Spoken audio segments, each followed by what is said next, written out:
It's 7 o'clock. Welcome. The first order of business on the agenda is a call to order, the roll call.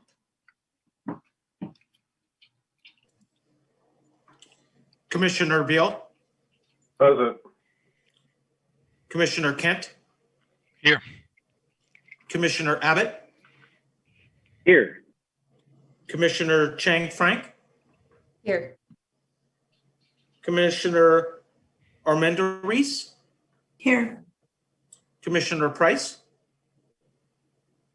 Here. Chair Martin. Here. Okay, next on the agenda is the approval of minutes. Minutes are attached to the agenda. Do we have a motion to approve the minutes? I'll move that we approve the minutes from the last meeting. Do we have a second? Second. Okay, and Commissioner Bealy, you have a question? I do actually want to raise an issue with the minutes. So I'm Yes. remember when the exact time is in the process to do that, but I do. Yeah, this is good. Would this be the good time or? Yes, go for it, please. Please. Very Now, subtle, now. very subtle issue, but when we discussed subcommittees, it was at 1 hour and 15 minutes on the tape. We were wrapping up the discussion. You had asked if anyone wanted to go off and do anything. And I had said I was going to go off and look at the restroom on the Ioloni Greenway issue. There was sort of a nod of what seemed like a nod of approval and seemed like a consent. And I actually did go off and look into that issue and have a subcommittee report to give during my little point, just a brief talk about it. So, but it puts me in the awkward position. But on the other hand, I would say, as stated in the minutes, it's sort of true. It's just there's this little issue. We never did really have a full approval from the commission to do that. So it's a subtle issue I thought I would raise. Okay, staff, what do you suggest? Well, the minutes are action minutes. So since the commission did not make a motion, so it was not reflected in the minutes. But it doesn't mean that you cannot, pursue with your work. Yeah. You're on mute, Brian. Great Okay, explanation. I'm satisfied now. Thank you. Okay, great. Okay, next up on the agenda, I was on a roll Do here. we need to vote on yes, the minutes? now we need to still vote. have to So, vote. yes, thank you. Now we need to vote. Because we have roll call. Commissioner Beal. Approve. Commissioner Kent. Approved? Commissioner Abbott. Yes. Commissioner Chang Frank. Yes. Commissioner Armendariz. Yes. Commissioner Price. Yes. Chair Martin. Yes. Okay, next on the agenda is item 3, public comment. This is for people desiring to address the commission, the committee, the board on an item that is not on the agenda. Please note that each speaker is limited to up to 3 minutes. The Brown Act limits the committee's ability to take and or discuss items that are not on the agenda. Therefore, such items are normally referred to staff for comment or to a future agenda. So if you're an attendee and you have something to talk about that is not on the agenda, and we pretty much only have one item on the agenda, which is the Parks Master Plan, please do raise your hand now. And staff, I see we have one person with their hand raised. If you could let them in.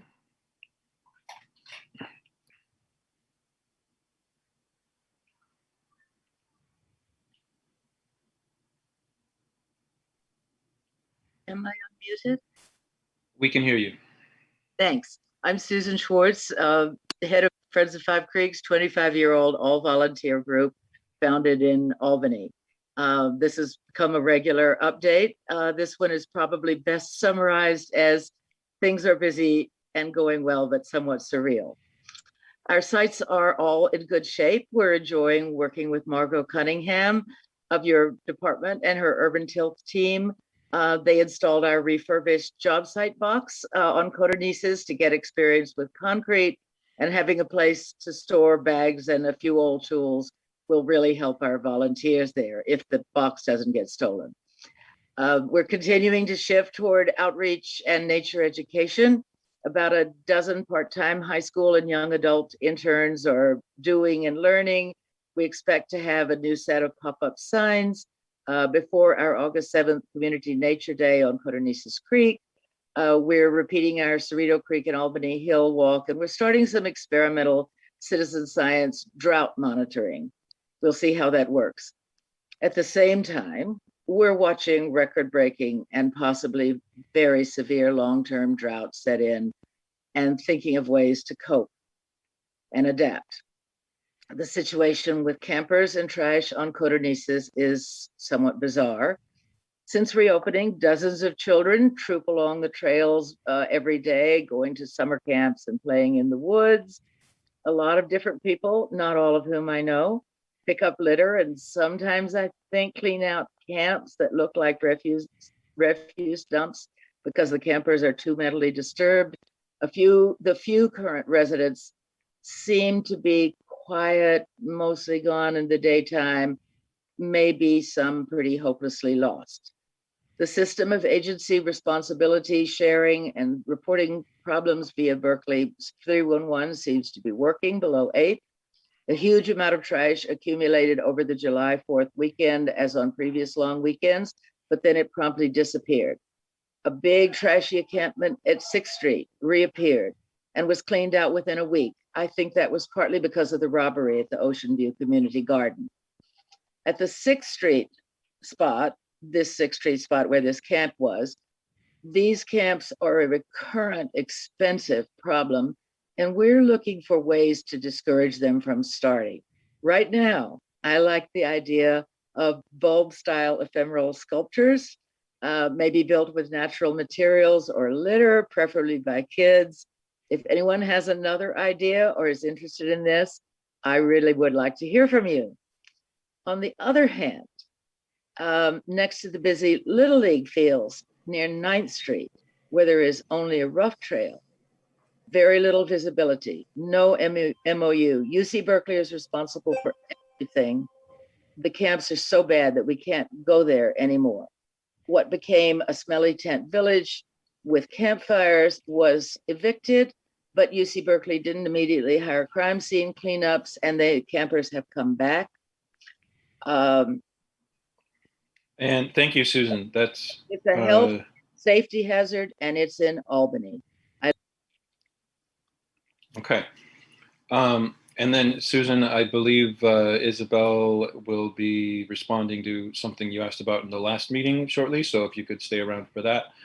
And next up, we have another speaker from the public. If you could staff, let them in. Actually, I'm Michael Gold, here mainly representing Albany CERT tonight, and I'm not sure if this is the moment for my input or not. Am I on or am I waiting? I wonder if staff or a commissioner, one of the commissioners could address my question. Well, if I violated sunshine law by asking that, then I am done tonight. You can speak. So, You can speak, Michael. Oh, Yes. well, on behalf of Albany CERT Coordinating Committee, who is pretty much agreed that I'll be the liaison to Parks and Rec unless someone else shows up. I'm here to raise the question of what the park's role in emergency response might be. And I have a few things to say about that. If the moment is appropriate, I will say that El Cerrito, Kensington, Richmond have roles for the parks to play in an emergency, and I would hope to get a chance to discuss that with commissioners or with anyone who's interested. Incidentally, I'm a strong supporter of what Susan and also what Margot are doing. Speaking for myself only. That's all I have to say. Thanks.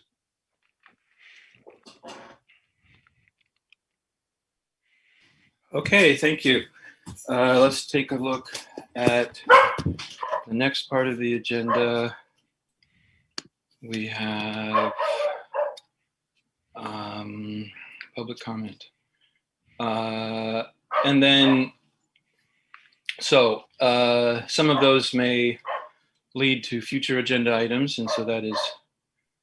If I might interrupt, I see a couple more hands now from. Oh, thank you. Comment. Sorry. Okay, yes, thank you for that. I had to run it. So if that staff could let the next person in. For comments for things that are not on the agenda. Hi, my name is Claire Tompkins, and I am here to speak up for the Albany Bulb. Is this the right place to do that? This is likely not the right place to do that because that's one of the locations that the Parks Master Plan is considering. And so an opportunity will be presented shortly to speak on parks. So I would encourage you to speak during that time. Okay, so that's later during this meeting. That's yes, and then commissioners can respond, whereas we can't really if you say anything right now. Great. Okay, thank you. Chair Martin, I just wanted you to be aware of the Q&A box seems to be, people are asking questions there. So I'm not sure if there's somebody responsible for responding. I'd be happy to, or if, I don't know if Isabel, if you want to. Yeah, we usually don't have the Q&A activated during meetings. The Q&A will be for the workshop portion with the consultant. So I anticipate that if there are any questions for the consultant, they'll be answering them during the workshop. Okay. But one basic question was, is this the master plan workshop? And yes, they are in the right place for the master plan workshop. It's being folded into the Parks and Rec July meeting. So you're in the right place for that. And so next up, if staff could let the next person in.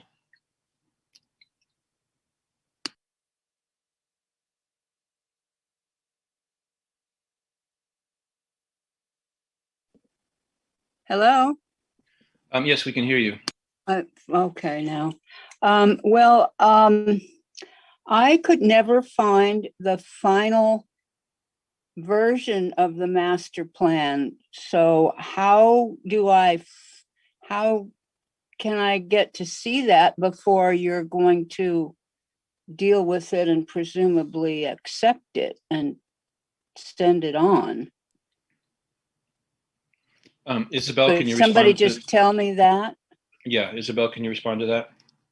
Well, if you're speaking about the previous master plan, which was written in 2004, it is available on the city website. No, I'm not. I know.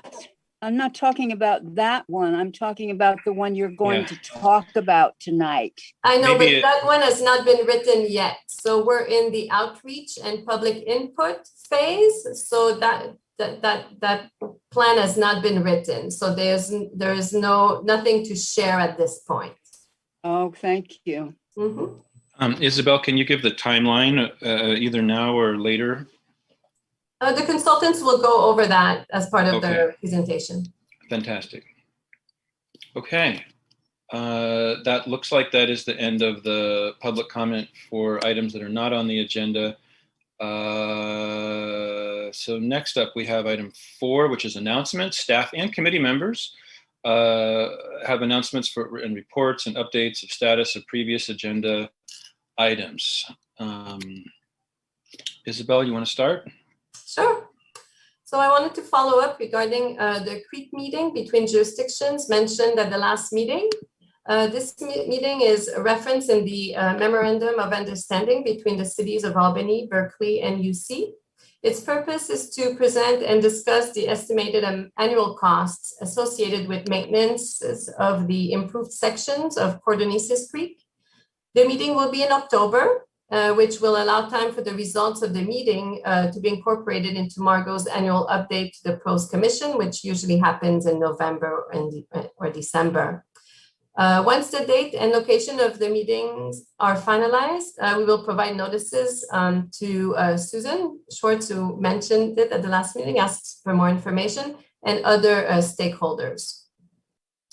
Also, as part of the workshop this evening, you'll hear Prop 68 grant project referenced. And I just wanted to provide a brief background on this, just to refresh everyone's memory about what Prop 68 is. So the city is applying for Prop 68 per capita and RIRE programs. Applications for the projects are due to the California Department of Parks and Recreation's Office of Grants and Local Services by December 31st, 2021.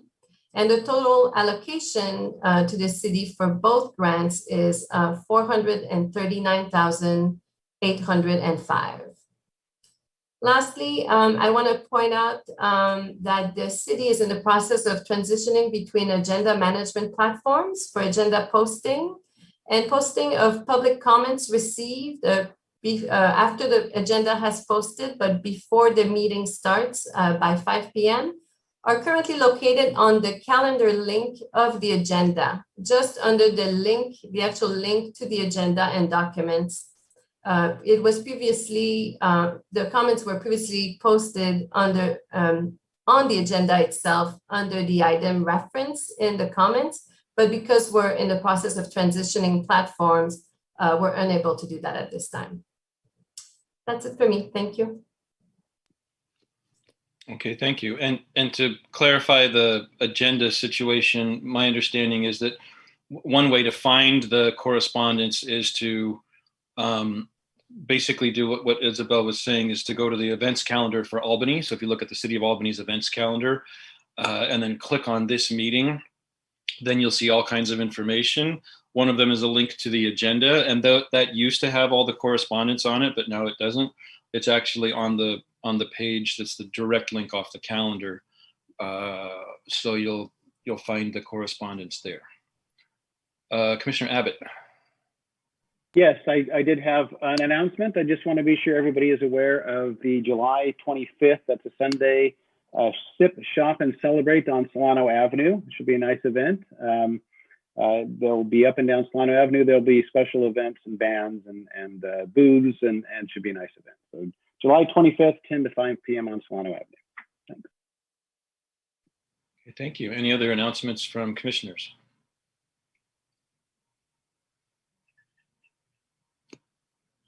Okay, seeing none, let me locate the next item on the agenda, which brings us to. I think Brian has his hand up, but it's hard to see because of his background. Yeah, it's hard to see. Yeah, it does blend in. Sorry, thank you, Commissioner Beal. Okay, that explains what happened before, because I actually had a question on the previous section of the agenda, but I'll cover this one first. So I did do an initial research about the public restrooms along the Greenway, and just asked a couple people, mentioned it to a couple people. We were thinking about it. It did seem like a popular idea. I looked at a couple potential spots. So what I'll do with that, just to kind of be thinking about it at least, is I'll put together, some of that stuff and disseminate it, and maybe get some help with some surveys. Now, in the previous item, I wanted to mention there was a CERT meeting, which was the last. It's the 5th Wednesday of the month, whatever month that falls in the quarter. Both Brian and I were at it. Brian Martin and I were at it. The CERT group has been asking about using the parks as a location to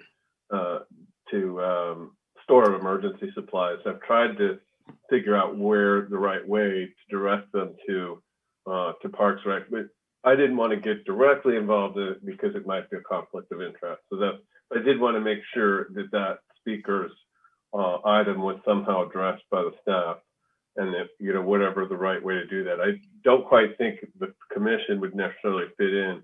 It might be just a matter of it would be handled through the staff. So maybe you could comment on that, Isabel, or someone. I'm not quite sure what you want me to comment on exactly. So the speaker that was asking, and he he didn't spend a lot of time talking about it. He was talking about, he was from the CERT group, and they want to store supplies in the parks for emergency. So that's what wants to be coordinated. It's taking a while. So I've tried to deflect them to this group or to the department itself. So I'm wondering if you could address his question, or whether is this the right way? Should we try to agendize this, or should it be addressed directly with the Parks and Rec department? The issue of emergency supplies, storage of supplies. Yeah. Yeah, I think, you know, the city does work with the CERT community group. So I think that it's probably best addressed at the staff level with the community group. They do hold quarterly meetings, and we have, you know, constant communication with them. So I think we can handle it at that level. And then if there's an issue that comes up that needs to be brought to the commission, staff will bring it up at that time. Okay, this may be because it's changing the way CERT is being handled. So it's being shifted more onto the community, and there may be some confusion as a result of that. So, okay, thank you. I think that'll help kick things along. Okay. Okay. So now I think there really are no hands raised. And we move on to item 5, presentations. 5.1, Parks, Recreation, Open Space Master Plan Update Workshop. Groundworks Office, the consultant team retained by the city to update the city's Parks, Recreation, Open Space Master Plan, is hosting a second workshop with a site-specific scale focus to listen to the community's ideas for parks and open space. Again, this is for site-specific ideas. And so I will turn it over to Isabel and/or Groundworks. Great. Go ahead, David. Yeah. I'll go. Okay. Welcome, everybody. Thank you, Chair and Commissioners. We just want to start first by saying thank you all for those in attendance. It looks like we have a group here, so I really thank you all for giving up your Thursday to talk about parks, although I think everybody is really energetic about our parks, and it's something that we do all truly love and have a lot of passion for.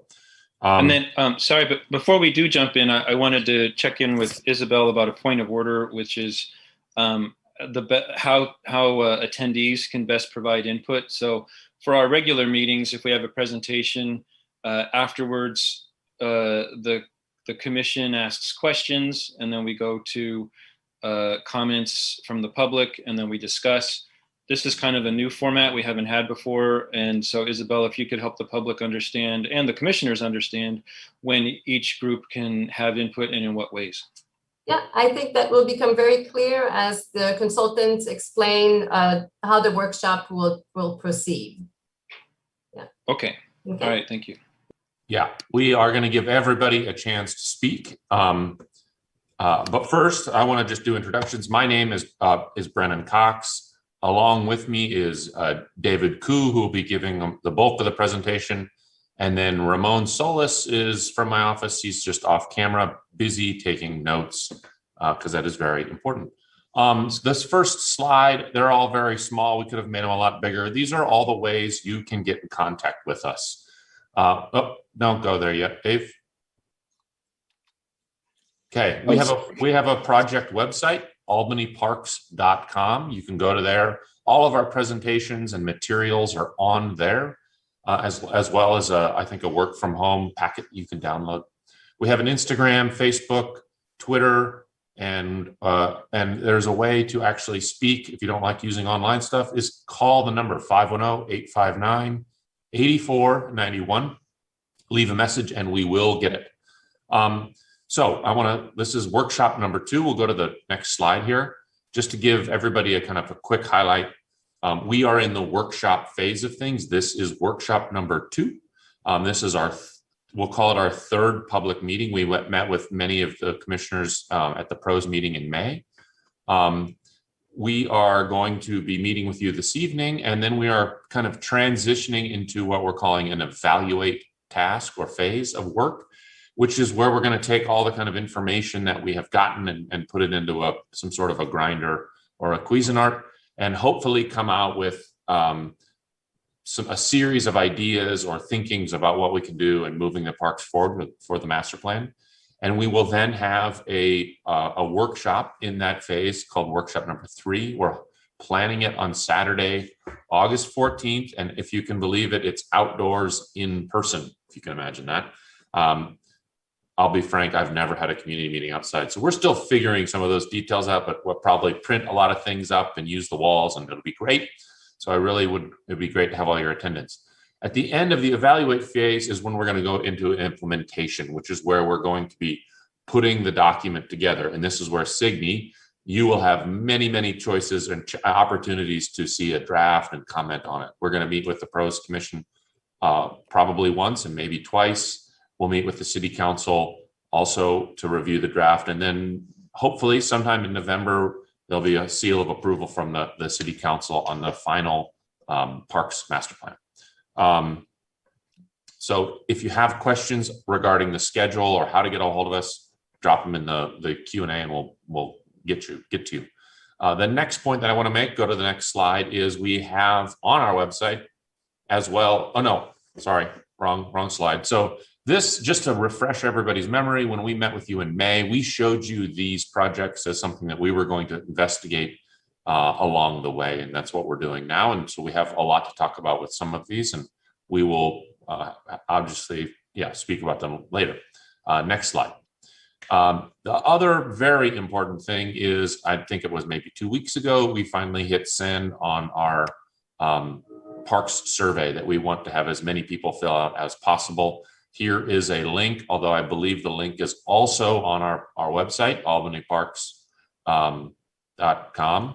You can go there. Or also, I think you can scan the QR code if you're that savvy. Next slide. Oh, anyways, just to highlight, the survey it answers lots of questions, how you use, what you want to see. It's very valuable as data for us. I think we've had over 200 surveys, so it's been great response. Next slide. This has been our kind of outreach, how we've been wanting to talk to you. Obviously, the Zoom workshops, we have flyers and mailers that are going to be going out fairly soon to get more survey information from you. We have a project website, all of our social media engagement, our outdoor public galleries is what we're hoping to do for workshop number 3. We've been trying to schedule some neighborhood roundtables. We've provided you guys with a work from home packet that you can get on the website.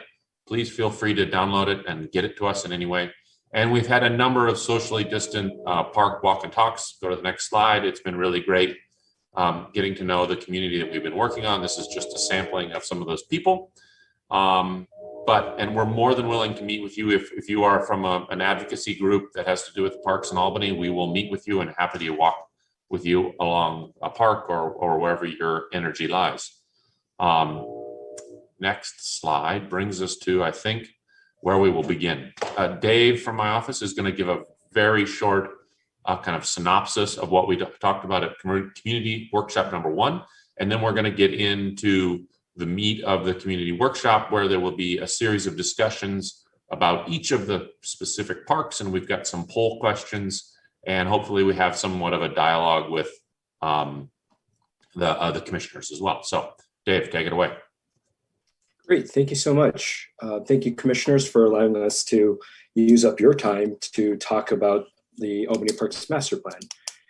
Today, we're really going to zoom into the park system and talk about improvements at the site scale. Just wanted to circle back to what we discussed in workshop number 1. We talked about the park system as an additive way to, adding to the park system is the best way I could say it. Expanding and improve, okay? Expanding really means to essentially grow the park system, adding more parks and open spaces. Expanding could also mean adding new programs that aren't legally or planning permitted, haven't been entitled to be used on. Expand also requires, land or property that is not owned by the city of Albany. Whereas improve really means parks that are owned by the city and building and adding to the park system in that way. Really the differences between expanding and improve when it comes to various categories are kind of layered and multi-cellular. There's going to be lots of multi-agency collaboration when we expand the park system, meaning we would have to work with federal, state, local, regional jurisdictions and agencies. Whereas when we improve the park system, we're just talking about city property. So it's just the city of Albany's jurisdiction. When we're talking about expanding the park system, when we're referring to designing, planning, and permitting, expanding the park system has lots of various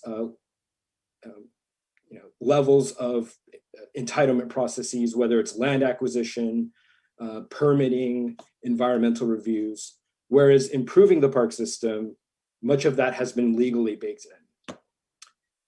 When we talk about engineering and construction between the two methods of adding to our park system, typically expanding the park system requires new infrastructure, whether it's roads, pipes, lights, all of that is necessary for the park system. So that means there tends to be more significant upgrades to existing infrastructure, if not new infrastructure.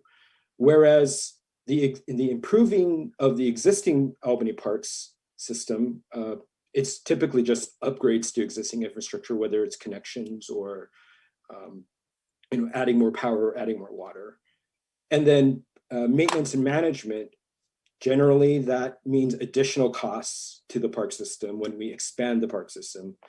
Whereas improve, we're using the existing maintenance regime to continue on that course. I can further illustrate this by showing types of projects that require an expansion of the park system. So Albany Neck and Bulb is technically owned by the city of Albany. However, some of the recommended program ideas and recreational opportunities, as well as investments, will require additional permitting, additional planning, engineering, etc. The I-80 freeway underpass also is not part of the city of Albany's property. So again, there'd be more extensive permitting processes. This is actually Caltrans's land, so there might also have to be land acquisition. So it gets really complex. There would also have to be new infrastructure, maybe lighting. Another example of an expanding the park system is Cornices Creek, which actually is going through a planning phase. So this is actually already being worked on, and some of the improvements at the Cornices Creek will have bike and pedestrian trails, signage and wayfinding. And then Key Route Median Trail is another expanded project. Adding a trail to the median will require new investments in infrastructure and extensive planning and permitting. I'm bringing this up right now because we feel like these 4 projects will have to have its own planning trajectory. For the master plan itself, we feel like the neighborhood parks aren't being addressed well. So for workshop number 2, we would like to focus on more improvements and recommendations, and we're hoping the commissioners can help with that guidance of getting really into the neighborhood parks. So we have Ocean View Park, Jewel Terrace Park, Peggy Thompson Pierce Street Park, Memorial Park, Ioloni Greenway, and Dartmouth Tot Lot. I'm going to sum up a little bit of what Dave just said in a fewer sentences. So meeting 1, we talked about expand and improve. We got a lot of feedback from you that maintenance was of an issue, and we didn't want to we couldn't change the meeting on the fly, but so some of the topics that we're going to be talking about today are maintenance related, but what we thought would be very important is to drill down to the smaller scale of the parks that are projects that we can implement and that we can move and put on a priority list, basically. And so that's why we're talking specifically about these 3 or 6 parks. And what we're going to do today, this evening, is we're going to go through each of them, and we have some maintenance questions, but also some early polls on how to early polls from ideas that we've been hearing from community feedback, and so we'll be answering those. So Dave, why don't you go on down to Memorial Park? Is that the first one, the slide Memorial Park? That's correct. Great. So this is Memorial Park. I'm sure many of you are aware and have visited Memorial Park. It is very popular. There are lots of wide-ranging programs and activities. What we want to ask today is, what maintenance priorities do you see at Memorial Park? You can select all that apply. We know that trash and debris collection is a one maintenance regime. Accessibility issues, if there's any signage or wayfinding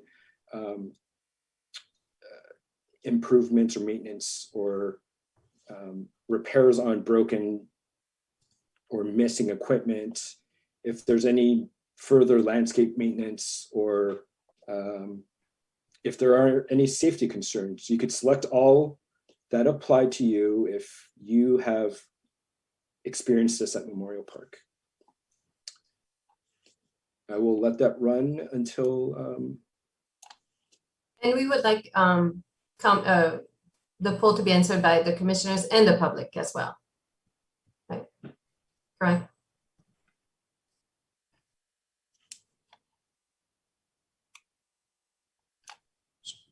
So Dave, it looks like you have to click on 1 and 2. Is that right? So we haven't really even talked about 2 yet. That's our Zoom problem here. Well, right? we can, yeah, so we can actually. Let's move on and talk about that so that people can understand what the question 2 is and answer that as well. Absolutely. So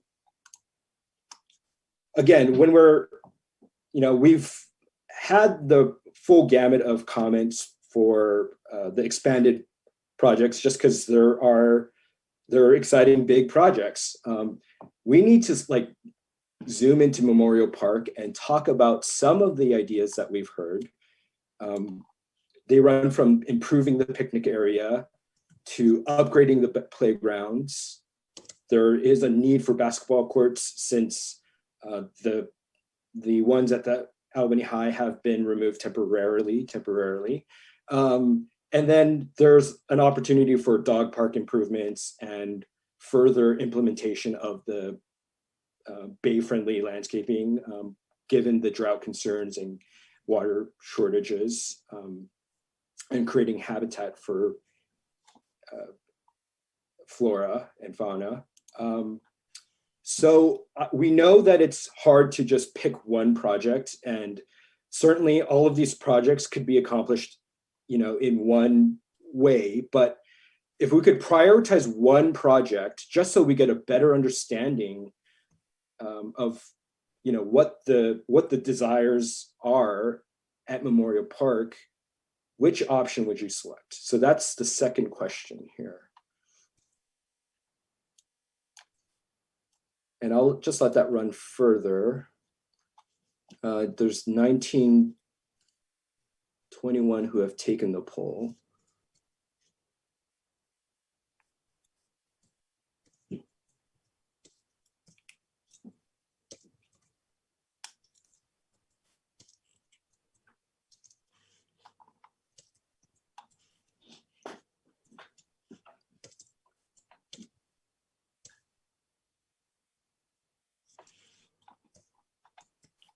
Five.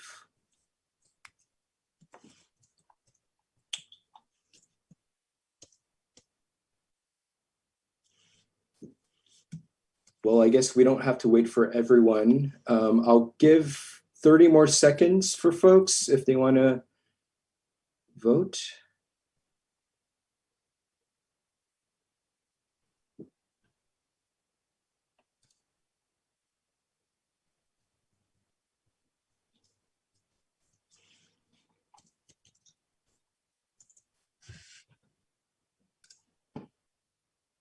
Okay, we're gonna end the poll now. I'm going to show the results here and just look at it quickly. It looks like a lot of people have landscape maintenance concerns at Memorial Park. A close, I guess, tied is trash and debris and signage and wayfinding. If we can't see these, remember, so you got to give them the numbers. Oh, no one can see these, huh? I don't believe so. We can see it. Oh, you can? Yeah, I can see them. Can By clicking on poll. You click on Can poll. someone in the attendees maybe chime in the Q&A and say they can see the poll results?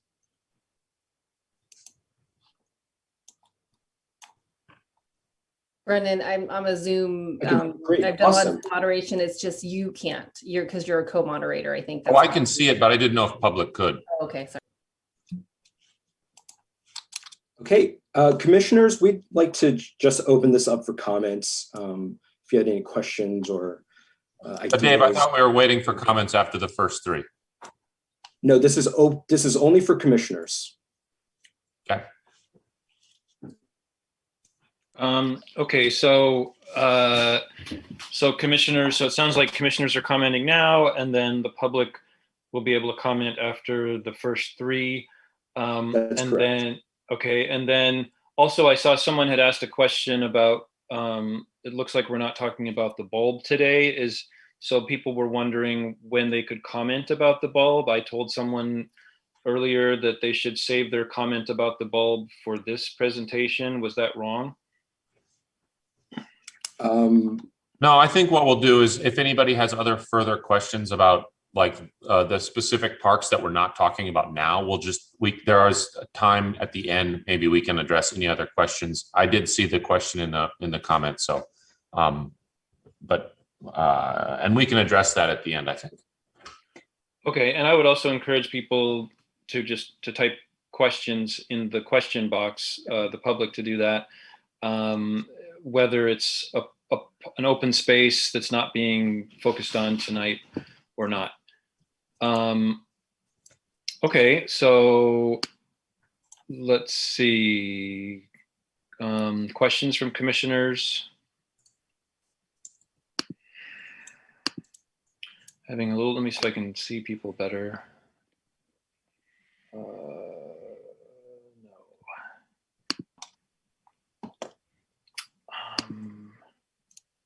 Okay, I'm not seeing any questions. Oh, wait. Oh, there we go. Commissioner Abbott and then Commissioner Frank. I guess I probably missed, I think you can hear me. Where did this list come from? This came out of the first workshop, or was this the commission comments and workshop? Where did the kind of the options come from? These 5 options that are listed here, these are things that we've been hearing from community members in the polls. I'm sorry this wasn't described.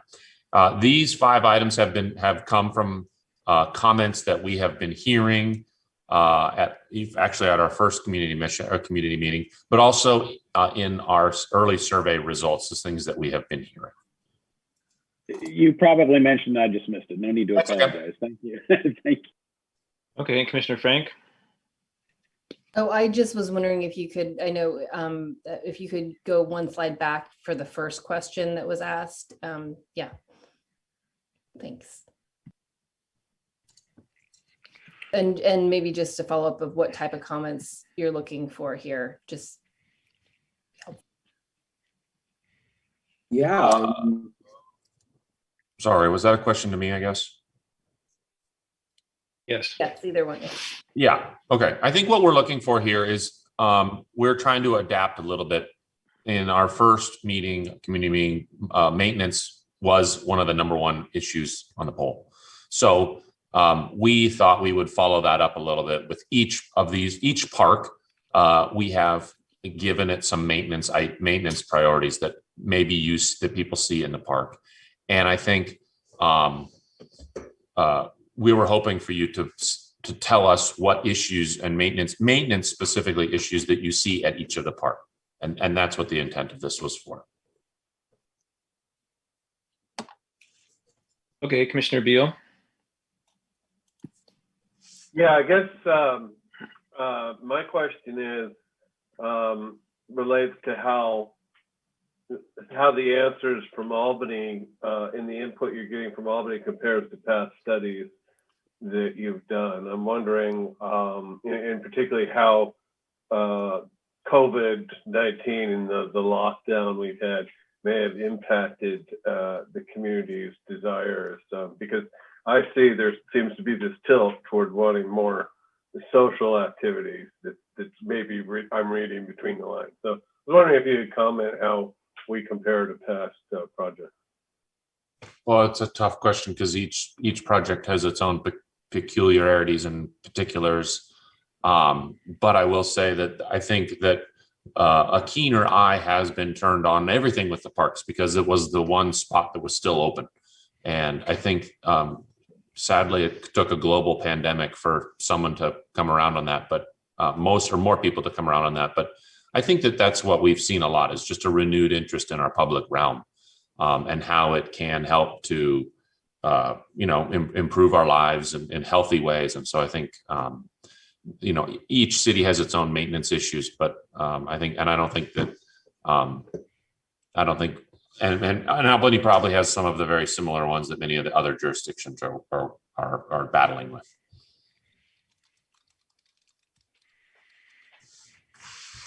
Okay, so it sounds like we're trying to give feedback on maintenance and maintenance or future improvements, Commissioner. Or future improvements. I mean, another example of a future improvement that I didn't see there, maybe it wasn't mentioned, was the bandstand, or what, I don't know what we call that, the concrete slab that stage, yeah, the elevated stage. The stage. I mean, that's the kind of thing that maybe staff would have suggestions like, well, it sure would be nice if we had outlets there, or a sound system there, or an awning there, or something. I'm not sure. I didn't see that one there, but we can add that to the list. Okay. And I think I'll backtrack a little bit just with you commissioners. This is the kind of the time to think grand a little bit about Memorial Park and all of our parks. Like, what are your desires for how we can make this park better in the next 20 years? Is it subtracting some program? Is it adding program? Is it removing the amount of lawn and building a robust landscape for bee pollinators? Is it adding trees? It's anything that you may see that in a way to make this park more grand and attract more people to it. Thank you. Commissioner Frank, then Commissioner Beal. Thanks for that ask. So I actually live very close to the park and am there regularly. I would say, of course, I love these improvements that you listed. I almost feel like, all of them, but I know that we have to be picky.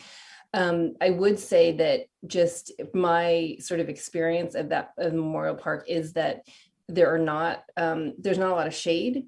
And so to the extent that we can really start thinking about trees that provide canopy cover, I think that's number one, especially if it can be like along the perimeters of the park, because I know you don't want to mess with the fields, sports fields, but to the extent that we could really start planning ahead, because we're going to need 10 years for these trees to get tall enough. I would also say that, I know that the basketball court, it's like, oh, where can you put a basketball court there? I know that there was a group that came several months ago about, thinking more multi-use rather than eliminating a sport, actually adding sports by, I see very creative solutions. I know that tennis, everybody, we love tennis and we love basketball. So if there's a way to use the sort of vast tennis court space to add more, not necessarily take away from tennis, but to add potentially basketball, to add volleyball, to make things more sort of adjustable so that both the community and the high school can benefit from that, because right now it's really just for tennis. So I would say that's my other, and then also the dog park improvements, which Commissioner Abbott and Martin and I worked on extensively. I feel like that's kind of a slam dunk. We already have the plan sort of. So if we can just get that going, I think that would really improve the experience for sometimes the park is it's only that dog park that has everybody in it. Like everybody in Memorial Park is in that little tiny square space, very slim space while the baseball field is empty. So to the extent that we can sort of, it is what it is, but to at least make that little space more attractive, not just for the dog users, but also for the neighbors. So I'll leave it at that. Okay, thank you. And then I think it was Commissioner Beal and then Commissioner Abbott. Yeah, thank you, Chairman Martin. So I want to start by agreeing with everything Commissioner Chang Frank said. And kind of along the lines of developing social opportunities. That's where I see the key to us getting better use out of this park, and particularly a place for groups to meet. So I think there's a couple things missing for a group to be able to meet at Memorial Park and for other groups to be able to meet alongside them. Now, the stage is probably one of my favorite features of the park. So it might be nice to have maybe a smaller version of that, to have a couple more of those, again, for people to meet around in a group where maybe there was some sort of performance going on. I'd also like to see an opportunity for solar in the park so that people could charge their cell phones or their laptops or whatever, so that this could be a place where people could work and play together, so they don't have to be so concerned about the batteries running out or whatever. And finally, I just wanted to say I would really like to be able to see more availability of pickleball courts in Albany. And I know it's there's a noise issue and everything. I just think maybe there would be somewhere in here that somehow shielded from sound that maybe wouldn't bother people. I would love to see more pickleball in Albany. Thank you. Thank you. Commissioner Abbott?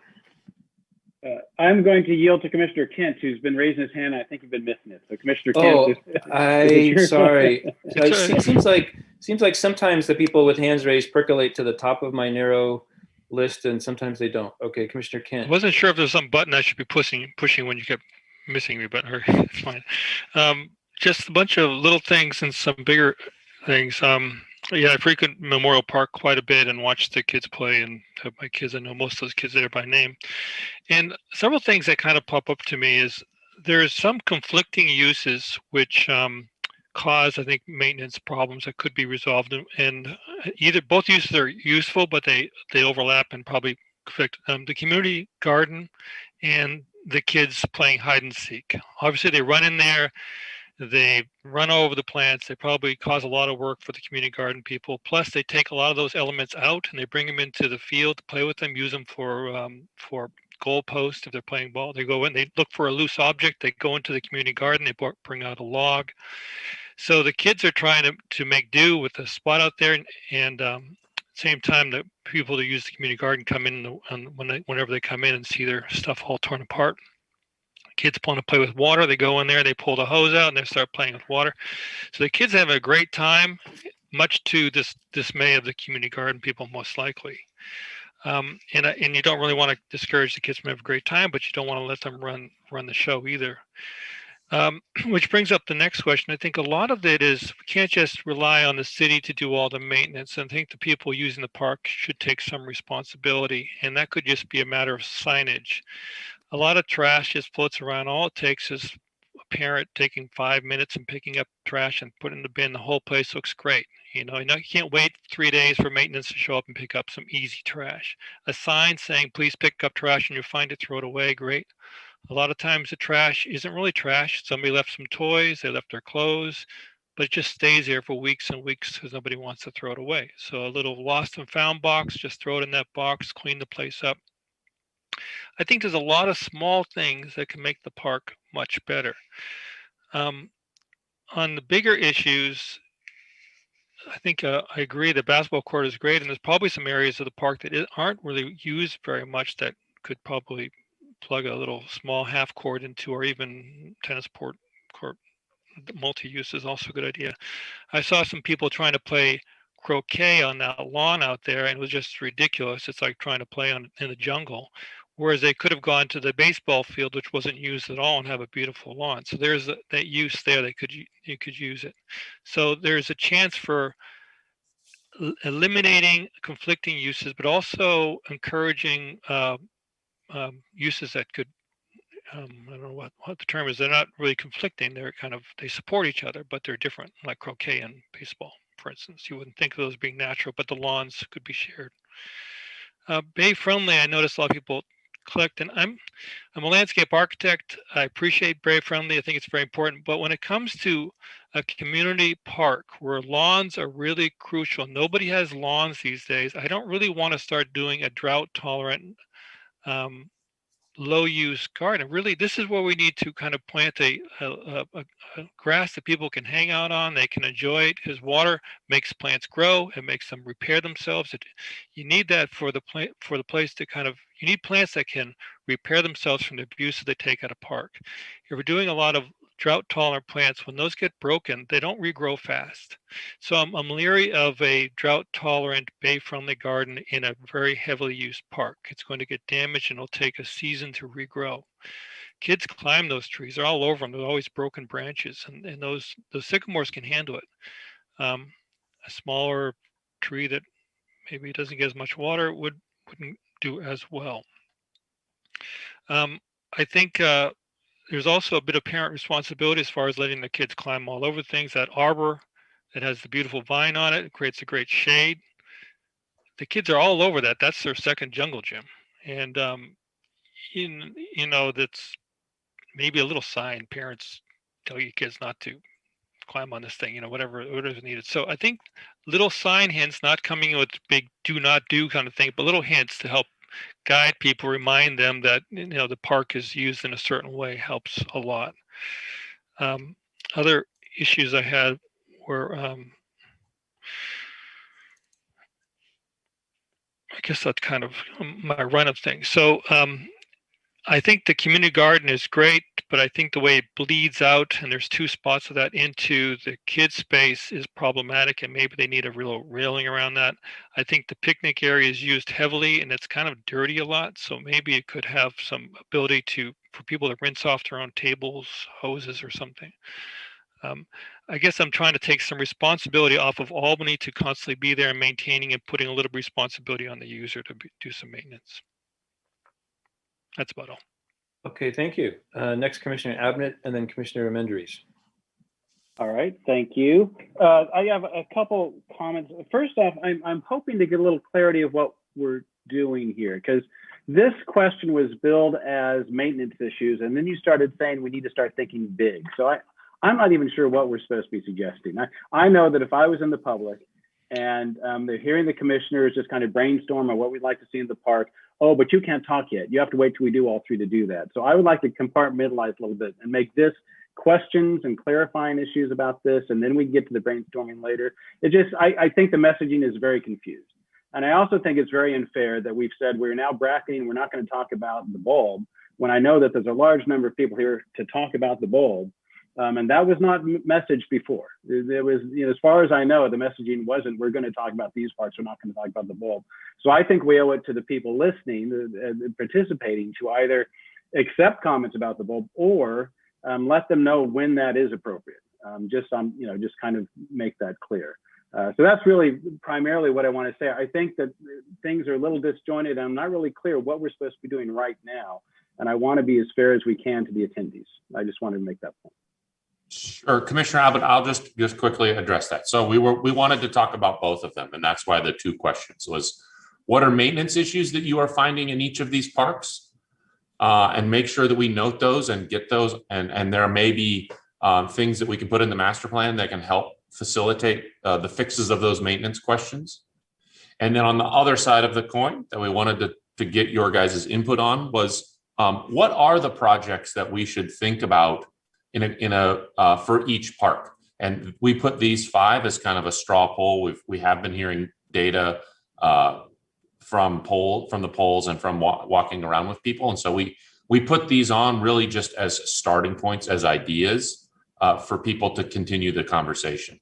The reason we set it up this way is that we wanted to kind of dive into each park with you commissioners and facilitate a discussion on each of those. And we thought that by opening it up to the community at each park was slightly excessive, and that we thought that we would talk to the community members as a grouping of three in a way to kind of condense that activity, basically. Okay, and I would reiterate Commissioner Abbott's concern, which I have already expressed, that the open space is not on this, including the bulb. That's not mentioned in the agenda, that it's off the table, and I would like to therefore put it on the table.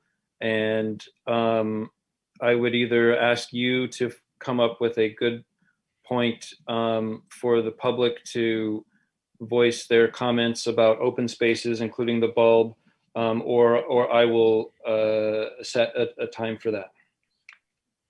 Why don't I'm going to punt this one. The bulb is very complicated in all ways, shape, and form. And it's not that we're not trying to talk about the bulb tonight.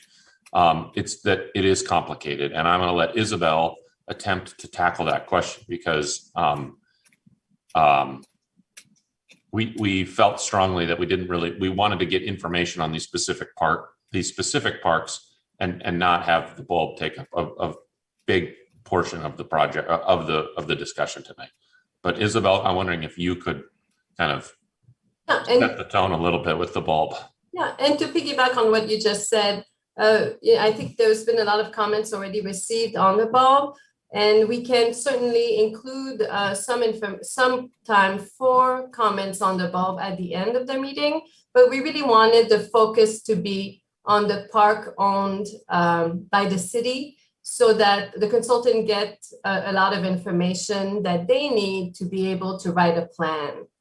As mentioned by Brennan, the bulb is complicated, and we do own part of it. But if for more information on the bulb, actually, we do have Jeff Bond, our community development director, who will be coming to the pros meeting in September to talk about the plans for the bulb. So I think there'll be a lot of opportunity at that meeting also to provide some comments. Okay, and what I would add is that whether or not the bulb is complicated, people are here to talk about the bulb, and that's important that we hear them. And so it sounds like we will have time for them at the end of this. So I would ask people to be patient, and also to type in the Q&A any and all questions they have about the bulb and any other open spaces and any parks. Okay, Commissioner Armendariz. Hi, thanks. I actually had questions related to that, but some of that was answered. But I also just wanted to confirm that these expansion projects, the bulb under the freeway, Cornices Creek, Key Route Median, it's not that they're not part of the plan, correct? They are part of the master plan. We're just not discussing them tonight. That's correct. The short answer is we're trying to focus this meeting on things that we can take action on as the Parks and Rec Open Space Committee, and hear you about those things. Those other projects, they are in the master plan. We're talking about them. But for instance, under the I-80 underpass, it's not land that Albany owns. We'd have to engage with Caltrans. The horizon for anything that would ever to happen at a site like that is complicated and immensely fraught with many jurisdictions, and all. It's very complicated. And so we just thought it would be more important to focus on the parks where we know we are going to be able to take action. We're going to definitely have items that we want to move forward. The items and those are what we're trying to talk about. We also think that the expansion projects will have their own planning and more of the facilitation directly for those projects. I think for the park master plan, although those expanded projects are important, we're trying to get at improvements that are important to the existing parks that we have today. We feel like we haven't gotten a lot of those comments. So we wanted to structure at least this workshop regarding neighborhood parks. Okay, thank you. Commissioner Price and then Commissioner Beal. I just wanted to clarify that aside from that space underneath the overpass, all of those other parks are owned by the city. They're land that is owned by the city and is already part of the park system. And so, but it sounds like they will be part of the master plan. Is there time in a future workshop where there will be focus on those spaces? I'll try to sum this up. I think the action item, if you want to call it that, with the parks and waterfront or parks and master plan is that as a commission, you guys note the importance of I-80 or doing something underneath I-80.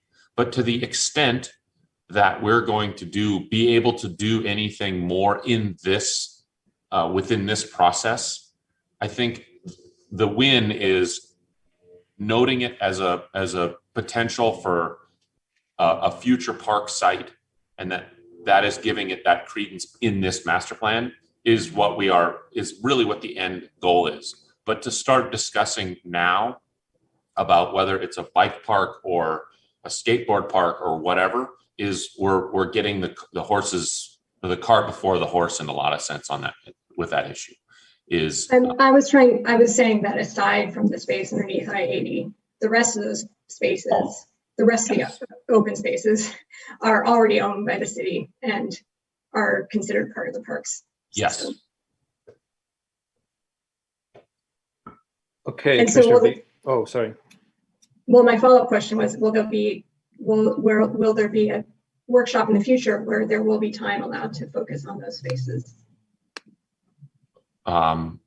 Within this process, probably not. I would see a timeline happening for, I'll keep on the I-80 one is, the Parks Master Plan is approved and you would be then directing staff to say, we want to start marching down the path of how do we incorporate or acquire this into the Albany Parks system. And that requires a conversation with Caltrans as the owner. And that's where I think that process then would begin as the discussion of what should we do with this now that we can do something, because right now we can't do anything. So hopefully that's. Okay, and Commissioner Beal.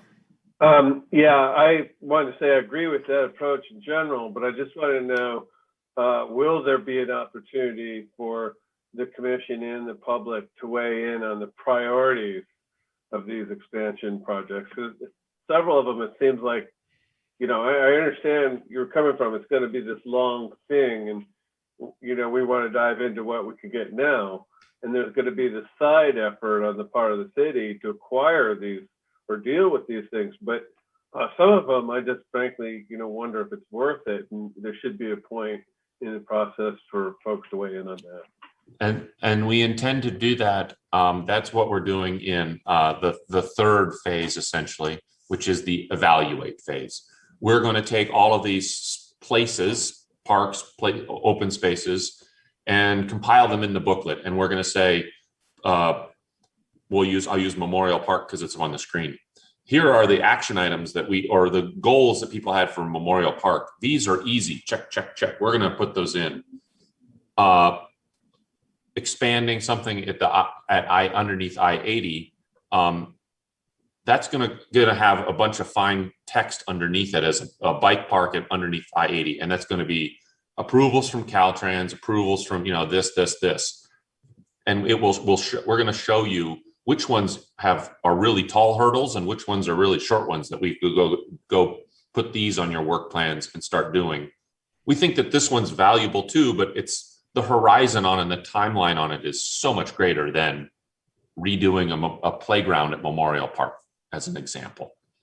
Okay, and also on Commissioner Price's question about ownership, I just wanted to point out there is one park, which is Albany Hill, which is only partially owned by the city and partially. So it's not quite accurate that a park is either owned by the city or not owned. Some of them there's overflow. So you wouldn't have necessarily known all that, but yeah. Again, Albany Hill has its current master plan is currently being implemented. Obviously, we will love comments and ideas for more for Albany Hill. However, we feel like the neighborhood parks are being neglected in terms of not having the stakeholders and the stewards who are champions for these projects and these parks. This is kind of why we're, again, focusing on the neighborhood parks. But it would have been comments and data, we feel like we have enough direction on the expanded projects, and as well as Albany Hill, because there's a master plan. Okay, so I'm going to state the obvious, that it would have been nice in the agenda to say this is focusing on neighborhood parks, because that sounds like what the consultants want to do with this meeting. But since we're working with that, and Isabel, you had a comment? No, I was just going to say, in the interest of time, it's probably a good idea to move, to the next park if comments for Memorial Park by the commission. I hadn't finished mine, and then I think we should move on. So I had some couple of quick ones. One is I wanted to agree with Commissioner Kent about the bay-friendly landscape. That I think we do need open grass and in the south. I do think, however, that the dog park, I don't like the grass there because it makes the dog park only available for maybe 8 months, 9 months a year. So I think removing the grass and putting another surface like wood chips would be more drought tolerant and would be better for a year-round dog park. So that would be my suggestion. Also, I really like Commissioner Frank's idea of multi-use for the tennis courts, and also Commissioner Kent's musings of, what can we do with that baseball field? I don't know what agreement the city has with the school, the high school, for that field. But just looking at the map there, you can see it's maybe a third of the park, and yet I don't think I've ever set foot on it. So, so that is another, some quick comments there. And one last comment about open space is there is another piece of open space that I mentioned at the last workshop, which I didn't see mentioned, that's 100% owned by the city. And that's a triangular piece of land that's just north of Pierce Street Park. It's adjacent, it's shares a border with Pierce Street Park that's right next to the freeway. And that's something that the Parks Commission has a sort of jurisdiction over to some extent. And then another comment I had was that that some of this that the consultants may be working on may be related to the timeline. And so the public should know that the Parks Commission needs to come up with the Prop 68 recommendations in the next few months. And those are things that I believe, need to be, acted on relatively quickly. And so they may not, I'm not sure if they could be, maybe we could have the consultants or Isabel weigh in if Prop 68 funds could be used on the bulb or for an I-80 plan. Commissioner, we will most definitely address both of those topics. I think to roll the ball, we could talk about Pierce Street Park and as well as Prop 68 as we move further down. Okay, thanks. And Commissioner Abbott, you had a quick comment? Just real quick. I appreciate the clarity. I wasn't a criticism. I just wanted some clarity on what was going on, and I have a better idea of what we're doing here. And then as far as the comment from Memorial Park, one thing I haven't seen mentioned is that in a wet year, and hopefully we'll have another one someday, but a large parts of the field just become mush. And so I'm not sure what can be done to try to address that drainage issue, but on lucky years when we have some rain, it's a real issue. So on the primary field, I just wanted to mention. That is something that we could identify as an issue. There are ways to, shall we say, re-engineer a turf field, and it's done well in some places and it's done poorly in others. And so that is something I think that would be great as a project, actually. David, so we're moving on now to Ocean View Park. That's correct. Or was there any other commissioner comments? I apologize. Commissioner Frank had something brief. Just really quick, I just wanted to second or maybe third or fourth now, the comment about keeping grass for the reasons that Commissioner Kent said, and also about using more or finding more uses for the baseball field that are that don't conflict with baseball. Thanks. And we're going to go on to Ocean View Park, but I'm just going to comment. We put the bay-friendly or drought-tolerant landscape not to completely take up all of the turf, but that in an idea to bring another layer of ecology to the park. So more like around the edges of places rather than tearing up the whole turf. I'm not agree with that either. I just, but that as making our parks more rich for the flora and fauna that run around and fly around here too. So Ocean View Park, we again have these same maintenance questions. So we were all very familiar and use Ocean View Park. We have the same maintenance questions that we would just want to prompt with you that'll pop up on this poll. As well, Dave, just head on down to the slide for the improvements. So again, what we have been hearing is that Bocce Court was something that people were interested in. Why don't I take over, Brendan? Yeah, I got it, Dave. Pickleball courts have been something that we have talked about. Keeping the tennis courts, I think the tennis courts will remain there, but how maybe we again use a multi-use way of pickleball. We had met with the community garden folks. There are some improvements that we think that could happen there. And then again, this idea about a bay-friendly landscape, which is again around the edges, implementing a different regimen of landscape and plants and garden feeling. So we're asking you to just kind of prioritize one, but know that we want to get everyone's input on the importance of others. And if you have ones to add, that would be great as well.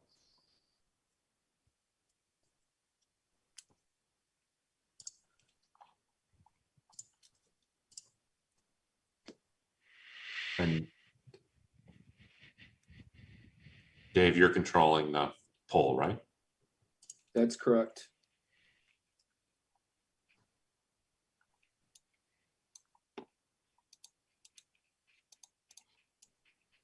And I think maybe in the effort of time here, before we wait for the poll to come up, I think we could open it up now again to commissioners on what you feel about Ocean View Park.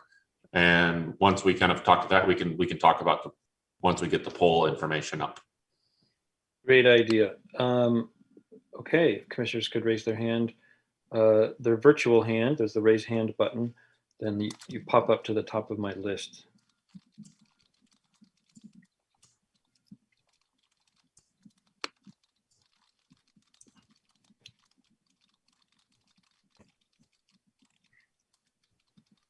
Commissioner Beal. Well, you know, you could count on me to speak out on behalf of pickleball courts. You know, about 2 years ago, I attended a pickleball court opening in San Francisco. There's a lot of enthusiasm about it. It was described to me as a very inclusive sport because people of all ages can play it. And, you know, when I heard that, I immediately thought of Albany because we're always trying to find ways to include people. So, you know, I'd really like to see this somehow get worked in.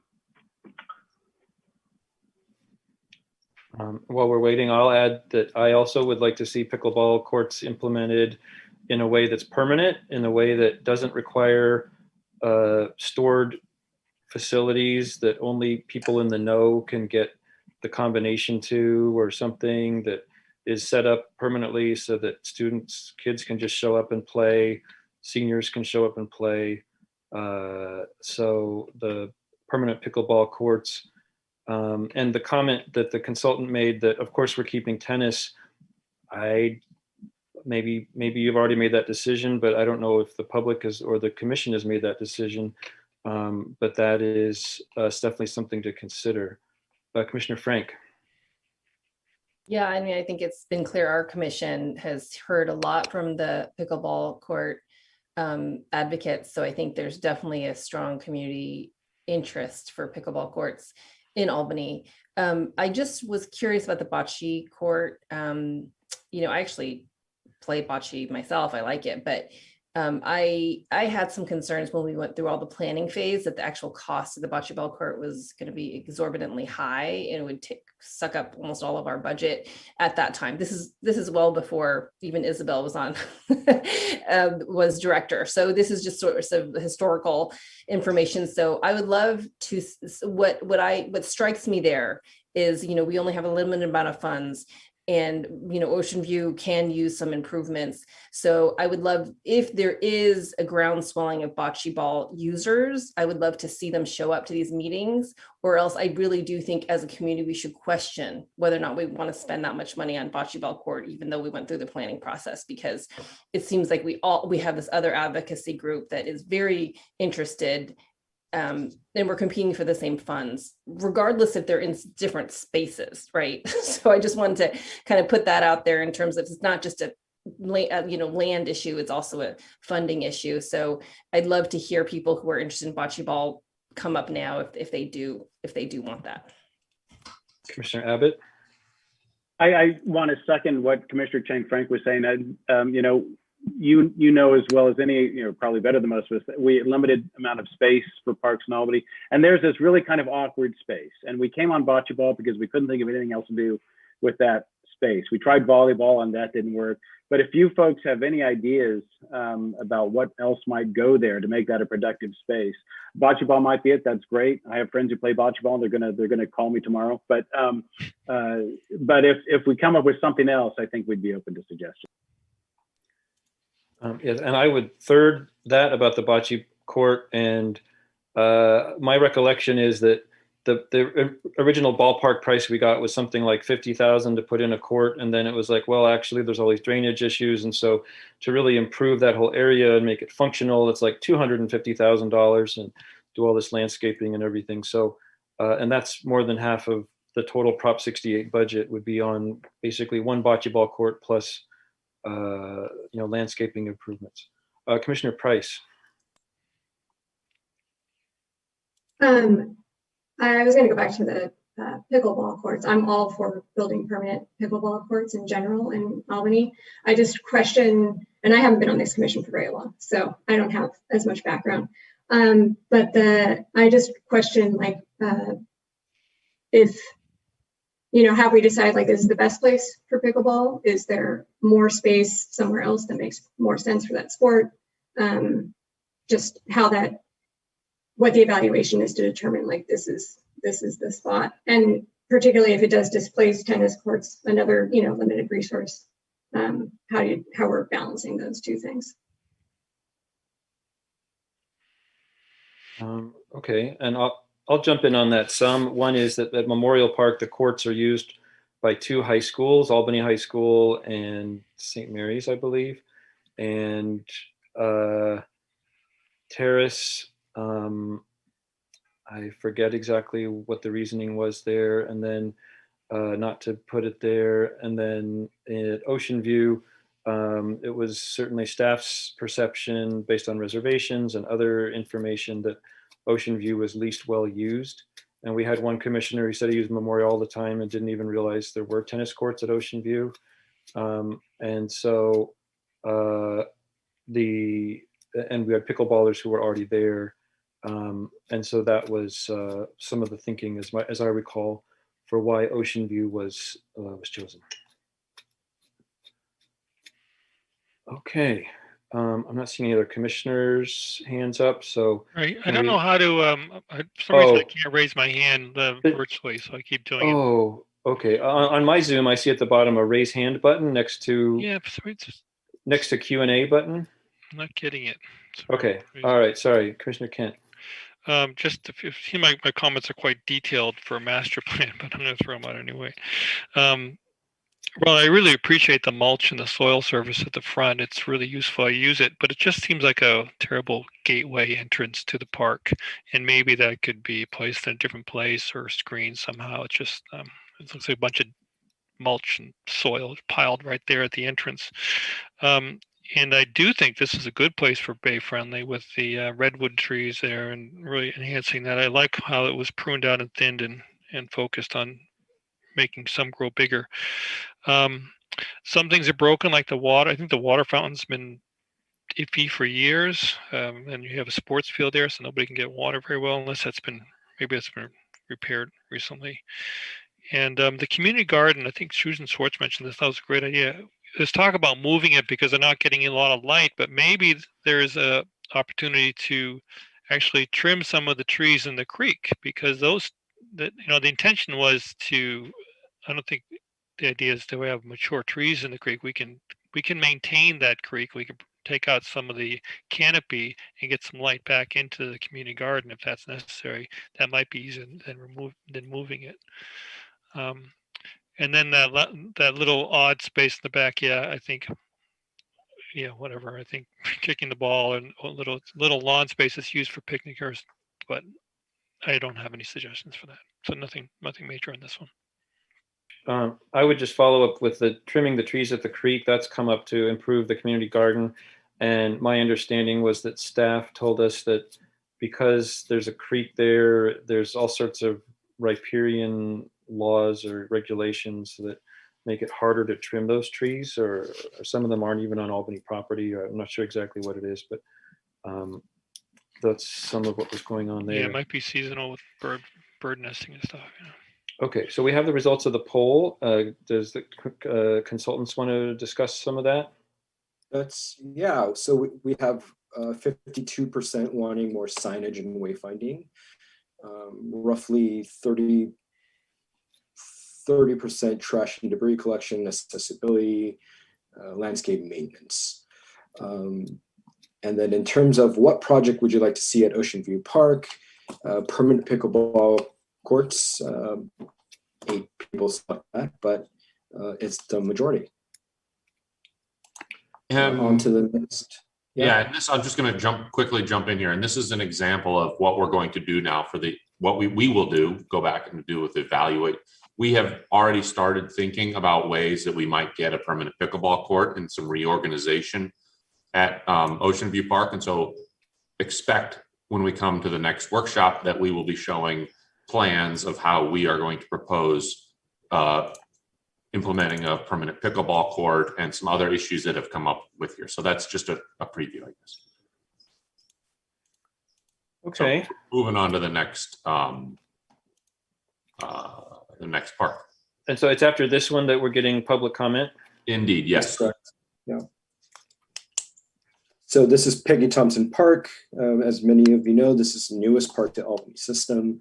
I believe that it needs more improvements. And so here I will just start the discussion on what the kind of the discussed improvements for this park are. Sorry, let me launch this poll really quickly. So there's a potential for a bike park, especially. So if you could see this aerial map where the grass is greener, that's today's existing footprint of the park.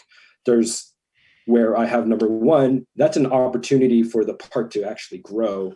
And we think that a bike park would be great there. Another discussed improvement has been a play field. Another topic has been permanent pickleball courts here.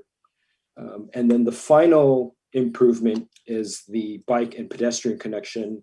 We think this offers an opportunity to not only connect Pierce Street Park to the SF Bay Trail, but there's also opportunity for on-street parking on Cleveland Avenue, providing another entry.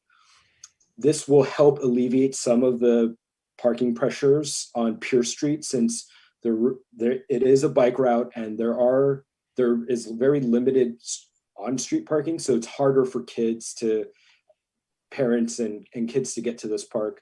I've also talked to lots of regional users here, so that's another consideration for improvement number 4, bike and pedestrian connection. However, I think given we're trying to make this hard, could you prioritize just one project on this list for consideration? And commissioners, feel free to chime in. Well, one thing I would chime in is is if someone's passionate about pickleball, they might be tempted to say, yes, I want pickleball in every court, or I want to hedge my bets, but they might, if pickleball ends up somewhere else, they might have sort of like ranked choice voting. They might really want something else here at Peggy Thompson Pierce Street Park. So that's a concern with only one option.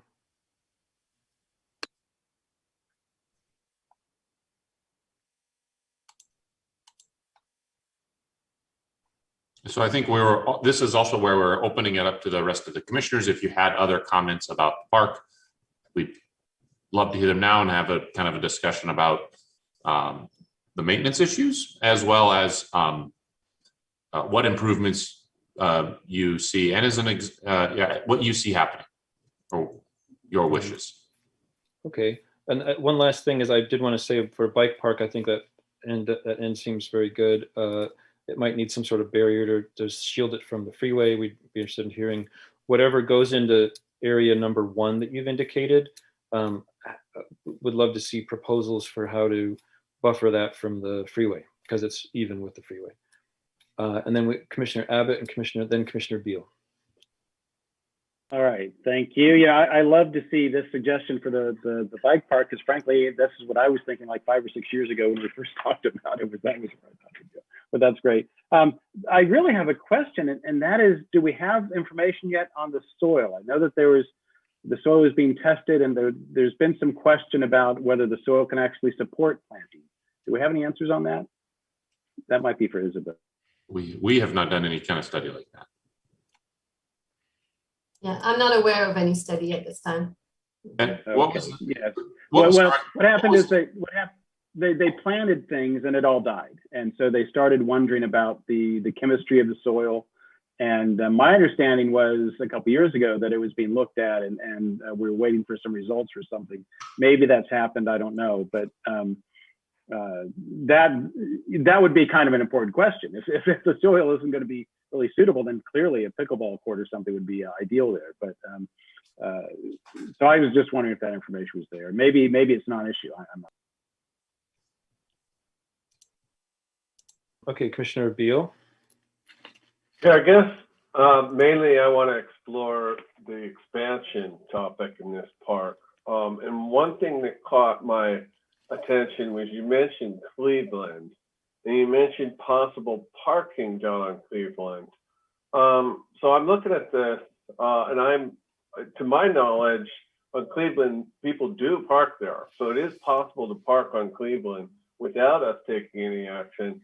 And secondly, based on what I know about trends in the community, I don't think people are really want to see us using our resources for parking as much. I think if there is space that's actually we could acquire and use for something, I don't think the public would want to use it for parking, because this is a limited space. So I'm just wondering, is there a possibility, does the city own land down on Cleveland? And possibly in connection with this connection topic, do we have something there we could connect to and have a little bit more space? And secondly, what's the status of this area number 1? Commissioner Beal, I could just mention the parking portion of your comment. We're not suggesting any parking lot per se, but there is plenty of on-street parking space on Cleveland Avenue. Given the steep grade of Pierce Street Park to Cleveland Avenue, it might help to facilitate better on-street parking on Cleveland, while providing a pathway, a accessible pathway back up onto Peggy Thompson. Whereas on Pierce Street today, you could only park on the residential side and not on the park side. So by building this pathway, you actually provide active transportation networks for the neighborhood of Hillside to the SF Bay Trail, at the same time provide folks from outside neighborhood or from the region to park on Cleveland and then enter the park from the, I guess, the west side here on this, or south side. Specifically, what I was talking about in terms of a possible expansion that I'm seeing is if you look you look from area area number 1 and cross the freeway, there's a little triangle there between the freeway and Cleveland. There's that, and then there's a little oval over to the right. Are those areas that there's no way we could possibly use at all, or might it be somehow possible to get those areas connected through some sort of, I don't know, through a pedestrian overpass? I know that would be expensive, but yeah, that's probably most likely Caltrans land, and it's also, because I know it very well. It's very steep, because at the same time the high 80's ramping up and Cleveland's going underneath, so it's very steep, not very desirable, and probably owned by Caltrans. And I would follow up on Commissioner Beal's comment by asking about how people would get from Cleveland to the park. Is it? I've attended some of the workshops on the affordable housing complex, and my understanding is there's going to be some sort of bike and pedestrian path from that to Pierce Street Park. Would this parking on Cleveland use that? Because right now there's no way to get there, but would it use that future? Yeah, I'll try to describe this in a little more clarity. So we have heard that accessibility, access to Pierce Street is a problem, and Pierce Street, particularly, cars are moving very fast. We see Cleveland as an opportunity for a place to park that is not as fast as Pierce maybe per se, I guess, but just more parking.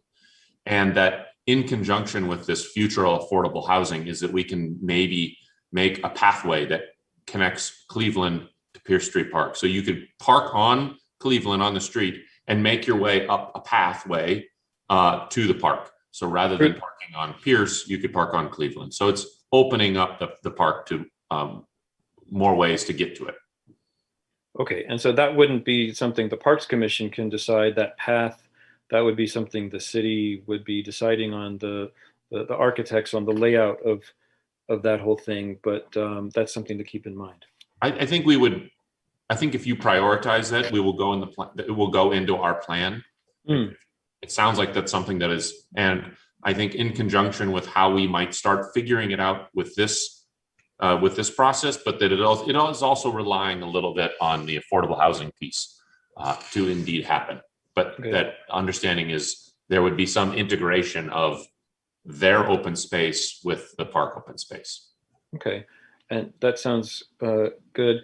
Also, for the open space around zones 2, 3, 4 there, other ideas people have. I know there's an item on our work plan, and I think the city council's work plan, to look into a artificial turf there or something. And I don't know if that's ever going to happen. I'm not in favor of that, but so hearing people's comments about what should be used in that zone would be helpful, or just keeping it a grassy open space. Commissioner Price.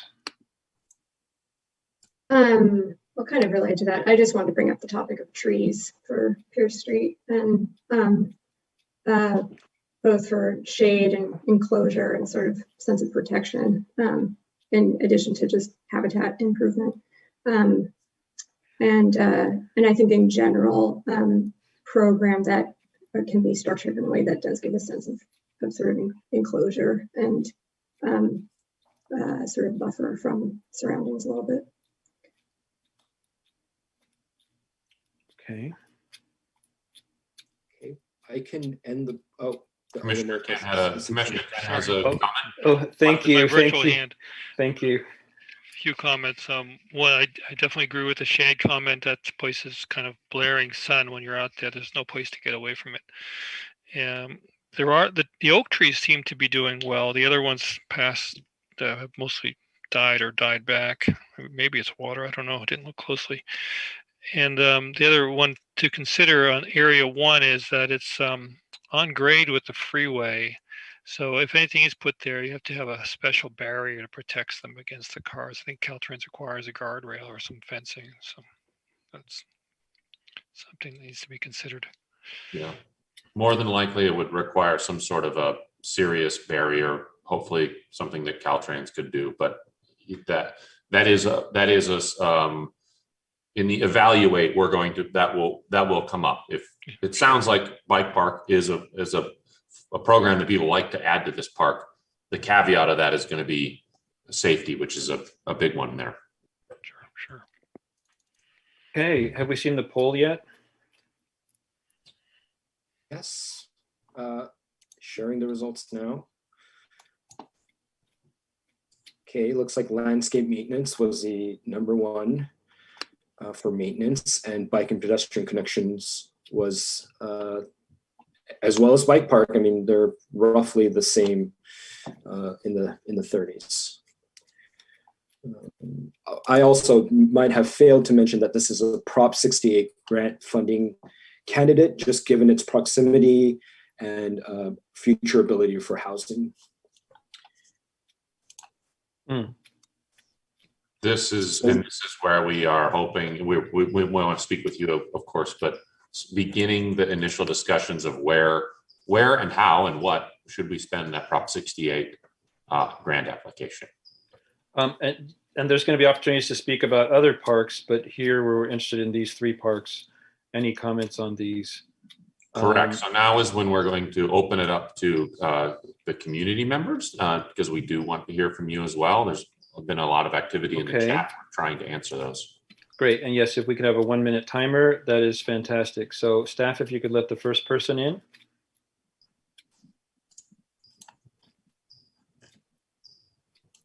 Trevor.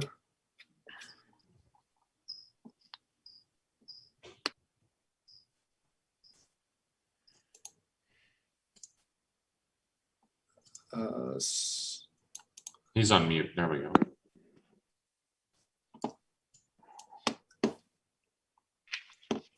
I think we can hear you. Can you speak, Trevor? Yes. Thank you very much for including the Ocean View Community Organic Garden in your thinking. I wrote a question in the question box that talks about how we are 100% owned by Albany, and the trees next to the garden in the creek need attention as the branches are falling into the garden. And a couple of times gardeners have been there and narrowly missed them. And I really would hate to see the city have to pay insurance on that. So if you come out and ever look at that, you'll see how they're covering half of our garden. So people are having a hard time growing on the shady side. And also we're concerned about the danger of the falling branches. And they're really overgrown, unthinned, and unkempt and uncared for. And we think that's a very important issue for our community garden. Thank you. You're very welcome. Thank you for that. Staff, if you could let the next person in. And Frank, you're up. Yes. Hi, thank you. Given just the 1 minute, I guess I'll talk about Memorial Park and just to echo what was said about basketball courts. I think it's already been said that there were four hoops there, and they were taken out for the middle schools to use that area. Just wanted to make the point that the high schoolers have open lunch and would often use the basketball courts during lunchtime. They can't even use the 2 hoops that are there now because those are used as a play area for the middle schools that are there. So the high schoolers have no hoops at all. And I just wanted to make that point. And just also thank you all for lots of the comments that I heard. I think there are a lot of great improvements that you guys are talking about. So thank you. Thank you. And if staff could remember to mute somebody when they're done and then unmute the next person and let them in. Okay, next. Kathy, you're on.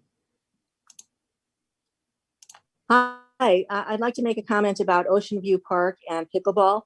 One of the main reason that Ocean View is the ideal choice is that it's further away from neighbors than any of the other tennis courts in Albany. Terrace and Memorial are just too close to houses, and it would become an issue with them. One other suggestion I have is the rather than trying to keep one tennis court active there and only put 4 pickleball courts at Ocean View, maybe you could consider putting a tennis court at Pierce, or more, 2 tennis courts at Pierce, and allowing us to have 8 pickleball courts at Ocean View, because that's really what we need. Thank you. Thank you.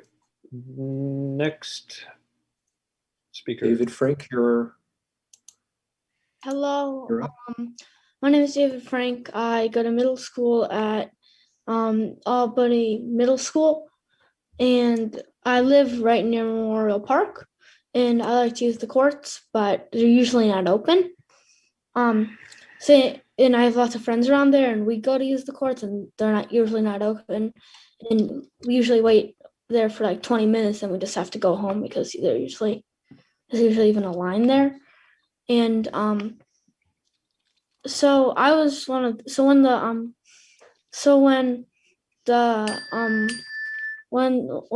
Memorial Park, when they first got taken down, when there were no hoops, I collected 100 signatures to locally, like within a block of Memorial Park, and there was 0 people who said that who didn't sign the petition for the basketball courts.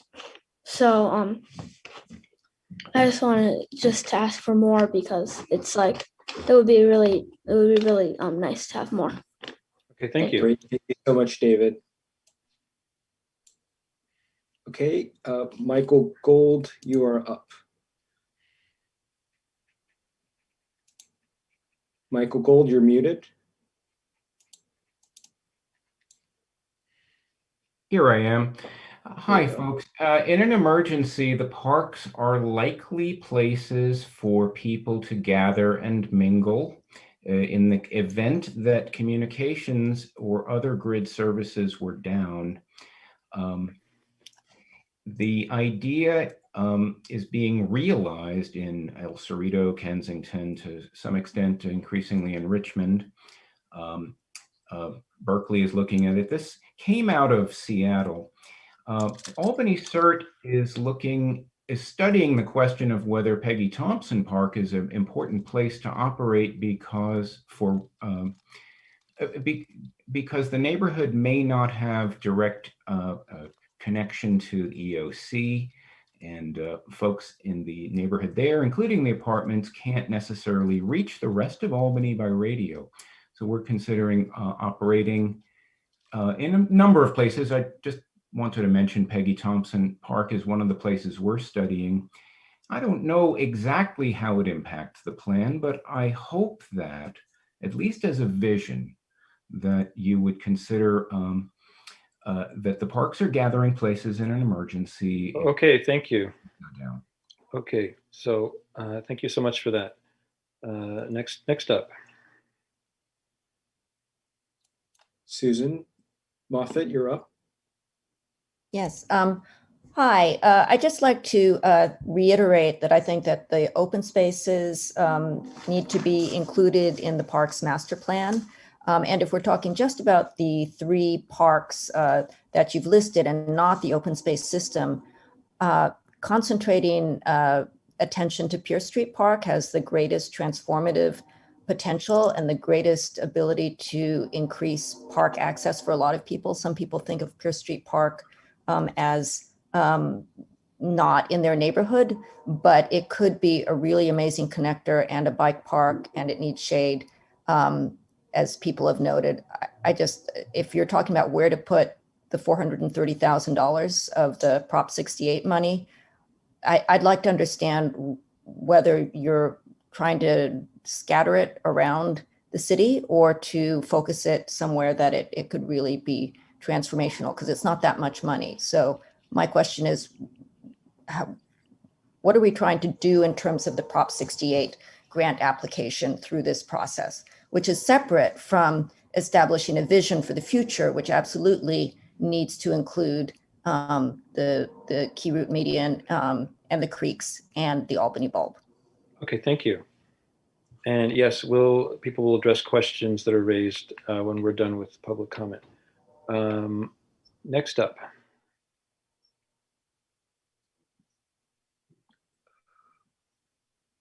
Hang on. Amy Swolens, you're ready to talk. Hi there.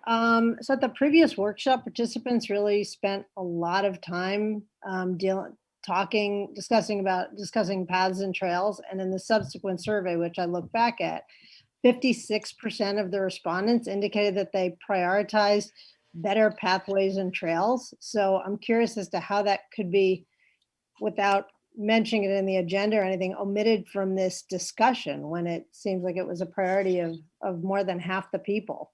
Albany owns Cornices Creek and the south side of Cerrito Creek, which as Susan Schwartz sent documentation, there's an easement on the south side of Cerrito Creek. It's also an equity issue. People who live on Pierce Street have to, if they want to bike and walk to the rest of Albany, they have to go all the way to Buchanan to access the rest of the city in any flat way, including if someone goes to the middle school. Also, Albany is going to be up, and for San Pablo Avenue housing, they need that too. Important connection. Thank you, Amy, for your comment. Okay, thank you. Okay, next up. Deborah Bernhardt, you're up. Hello, and thank you for all your input and these great ideas. I just want to reiterate what Kathy said about Ocean View Park. I think it's been 3 or 4 years we've been discussing Ocean View Park for dedicated pickleball courts, and there was a moment in time where it was agreed that either one of the tennis courts or both tennis courts should be used for pickleball. It's the best place imaginable for pickleball in Albany, and one of the main reasons is because it's terribly underutilized for tennis players. We've done research, we've done surveys. There's all kinds of data that Kathy has about that, and the city has at this point. So I vote for 8 pickleball permanent courts at Ocean View so we can have leagues and tournaments. And thank you, Deborah, for your comment. Nick Pilch, you're up. Thank you. Although I understand that you'll be discussing things like Albany Bulb in future meetings, I urge you to consider that all spaces, including Albany-owned parks, open spaces, and Albany and parks that are not owned by Albany or spaces that are not owned by Albany, be included in your master plan. Staff and consultants seem to want to strongly steer you away from spending much time on these spaces, and understandably, you won't be able to maybe make much progress on spaces you don't own. But if there are visions for such spaces, I think they absolutely need to be included in the plan and need to be considered.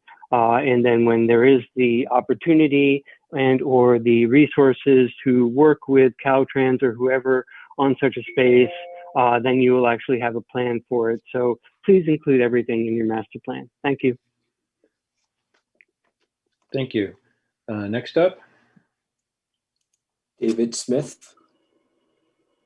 You're muted, David.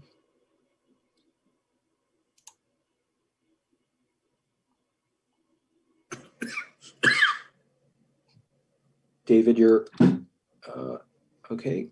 I'm going to ask you to unmute.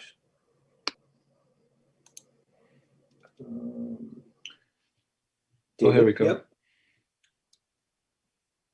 You're up, David. You're on, David. Okay. We're going to move on to Kathy. Hold on. Kathy Ray, you're up. Hi, thanks for letting me speak. Somebody spoke before about safety and gathering.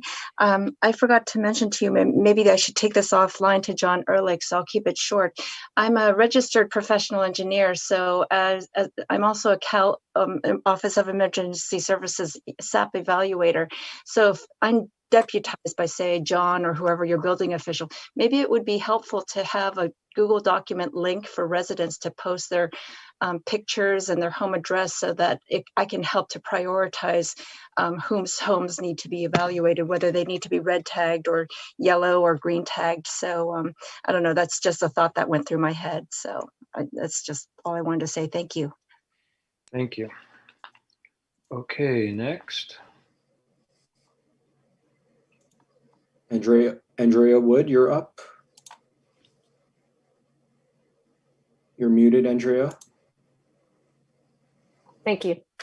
No problem. Hi there. My name is Andrea Wood. I moved to Albany 6 years ago with my wife. She's an ICU nurse. I'm a professional fundraising consultant. And the bulb was one of the reasons we relocated here from Oakland. It's such a unique cultural and recreational landscape that we can walk to and enjoy with our dog, friends, and family.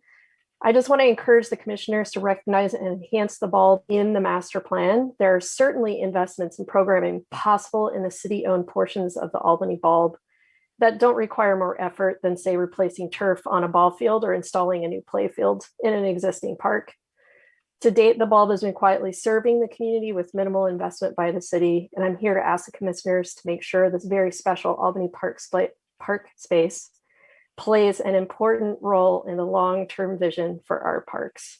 We're really fortunate to have it in our backyard, and I ask the commissioners to not forget the bulb, make sure it is acknowledged, and hopefully enhance it as part of our Parks Master Plan that will guide our parks and open space strategy for at least a decade. Thank you. Thank you, Andrea. Okay, David Smith, there you go. Awesome. Hi, can you hear me this time? Yes. Excellent, fantastic. So I've got a couple comments here about Memorial, and thanks for letting me speak. I agree with the commissioners about the need for trees around Memorial. I just imagine Memorial surrounded by these majestic redwoods, and we planted today, and our kids will thank us. So I think that's a huge opportunity. I did have a question if we have any data on usage on a park by park basis. It's just every time I walk by Memorial, I live around here, so that's kind of where my head is. But I see so many people there. The playground is always packed with kids. And on that note, I think the equipment is fairly old and sees a ton of use. So if we're looking for kind of the biggest impact, biggest bang for a buck, I think that is a huge opportunity to upgrade there. I had an accessibility question. The sidewalk on Carmel by the dog park abruptly ends. And I'm wondering if there's anything that the park commission can do there, or if it's a citywide issue. And then finally, I do want to speak up on Bocce Courts. I know that was brought up, and I'm a big fan. I think it's a fantastic opportunity for kind of neighborhood activity. So I'm a fan. I'd love to see one at Memorial, actually. I would. Okay, thank you. Okay, so do we have consultants can answer some of the questions that were brought up, or staff can answer some of the questions?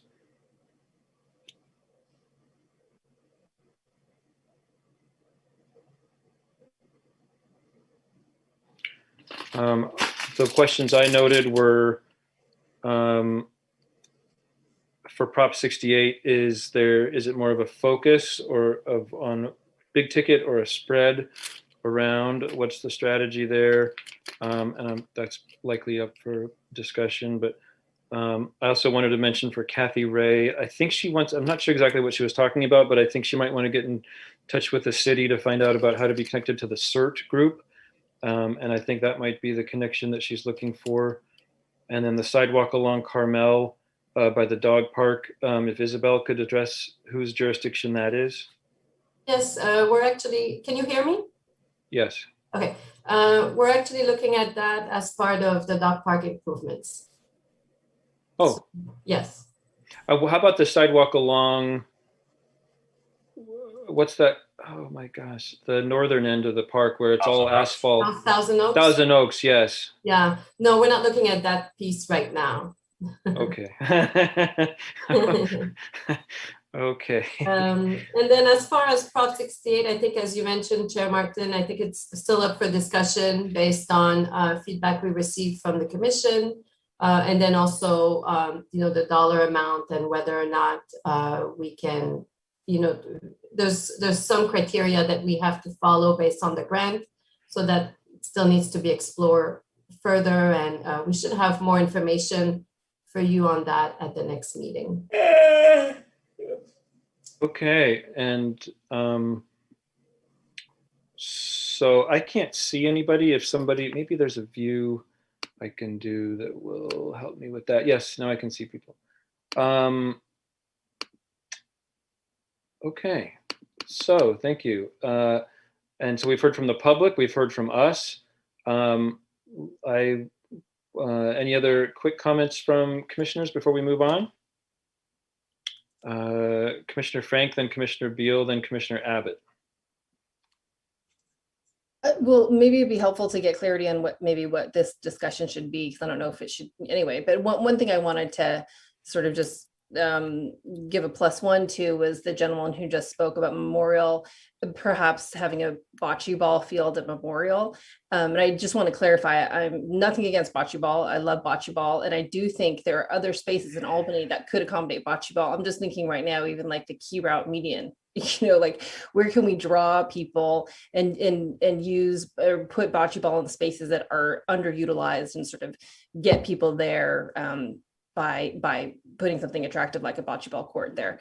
The other thing I just wanted to make a comment that I see in the Q&A, and also, I just want to really give credit to former Mayor Pilch, who spoke about our sort of ability to incorporate these publics. Even this is a master plan, right? It's a strategic plan. It's not the details. It's a visioning sort of strategic plan. So I would love to take up the discussion of, can we include some of these open spaces? Yes, it does have to go through this multi-agency process. Yes, it's expensive. Yes, it may not even be feasible, but this is the time to vision, right? So how can we do that in a way that doesn't, I know I recognize what the staff wants to do, and I love this focus on what we actually can do so we can actually impact and actually get some action items going. But how can we also include this process of doing what we're really meant to be doing as a commission and as a city, and that's visioning. So I would love to take up that conversation, because it's clear that people in the public are here to talk about it, but it's also clearly our role, I think, as representatives of the city. Okay, thank you. Next up, Commissioner Beal and Commissioner Abbott. Yeah, so what I see happening here throughout this discussion, there's a lot of people brought up, should there be open space issues included in this plan? The plan that's been described to us, it's stated as a parks master plan. Yet recently this commission, its name was expanded to and open spaces. So my question is, should the name be changed to a Parks and Open Spaces Master Plan? Should we have two plans and maybe have the open spaces be a separate process and merge them? But my comment is, this looks like it might be a transitional issue that could use a little bit more finer degree massaging and maybe clarity, and that would help maybe smooth some of the pebbles. Okay, Commissioner Abbott. Just one quick real comment on trees at Memorial Park. Just historically, they left a lot of space for trees, with the intention being that there would be memorial trees planted. So there's a reason there aren't more trees there, and I think it's maybe not a bad one. So continue with that in mind. And then just my understanding, and I'm just trying to maybe state it in a different way, the master plan will include these other spaces that we're talking about. What was being said and why we're focusing now is that they were overshadowing everything else. And so we weren't getting the direct information they needed. So they came tonight to say specifically about these achievable, low-hanging fruit even things we can do, and visioning, but for the neighborhood parks, we need to spend some time on that because they're being overshadowed by the others. So I just want to be clear, the Parks Master Plan that we're working on will include these open spaces. We just need to get a little more information on the neighborhood parks, we've got the neighborhood parks right now. I think that kind of got lost somewhere this evening. And I apologize for having contributed to that. Okay. Thank you. Okay, consultants, if you could take it away. Great. So I'll just reiterate what you just said, Commissioner Abbott. These places are still in the master plan. There's just less that we can do with them because for a variety of reasons. And so focusing on these parks we felt was really important for this community meeting. So moving on to the last three that we would like to talk about. Up next is Ioloni Greenway. It's a very loved piece of park infrastructure and so again, we have the same questions that we would like everyone to answer. Is what are the maintenance priorities that you have along the Ioloni Greenway? And then we would like to talk about some improvements that we have heard. And these are, again, just initial things. This is not the final list, reiterating that point. This is what we have been hearing. And so we thought we'd put these up as, again, just to start the discussion of things that we could accomplish on the Ioloni Greenway. So more recreational programming as a general category, more game courts. We've been talking about bocce ball. Is there an opportunity for maybe a kids bike park, or, smaller kids?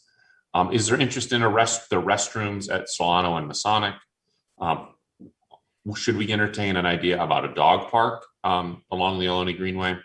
And should we entertain not only community gardens in this location, but also how, again, this overriding that we've mentioned at all of them is how can landscape and land planting become more robust rather than the kind of turf grass. So I think it would be great, again, is while people are doing the polls, is that we'll open it up to the commissioners just to chat about these.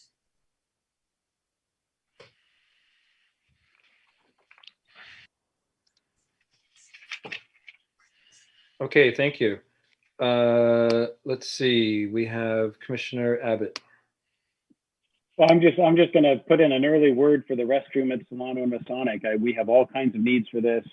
Many of you know that I walk the street 3 days a week picking up garbage, and we run into not a small amount of human waste. And I think that a public restroom there would be much needed. Okay, Commissioner Kent. The term bay-friendly planting, I mean, I think it is already technically bay-friendly planting along the whole Ioloni Greenway. That doesn't exclude the fact that it's all lawn turf. But I like what you just said about, Brennan, about more robust planting. I think it's a lot of opportunity there for more biological diversity, more natural planting there. So maybe bay-friendly is not the best term, but I think what you said is better, more diverse biology. And that's the only comment I have on that. We tossed that term around a lot in trying to figure out what to call this, but the intent was to have more ecological diversity in the types of plants and landscaping that we have along the corridor. So you picked up on that. Okay. Commissioner Price and Commissioner Beal. I think Commissioner Beal was before me. Oh, sorry, Commissioner Beal and Commissioner Price. Thank you. I guess what I want to say about this is, when I was looking at the issue of restroom along the Ioloni Greenway, it occurred to me that there were other needs. So this idea of Solano, Masonic, the different places. Solano on the Greenway would be one of the best places because it helps serve Solano. So this is a good one. But also, because you already know, I think that the idea of a dog park along the Ioloni Greenway really makes a lot of sense to me, because here we've got this long stretch where people are going to be walking through town, running through town, and if they've got dogs, a lot of them do. This is an opportunity. Dogs are an opportunity for people to stop and socialize. So if we can have a place, even a small dog park along maybe halfway along the Greenway, that would be a great opportunity for people to kind of stop, rest, socialize, and maybe be introduced to the town.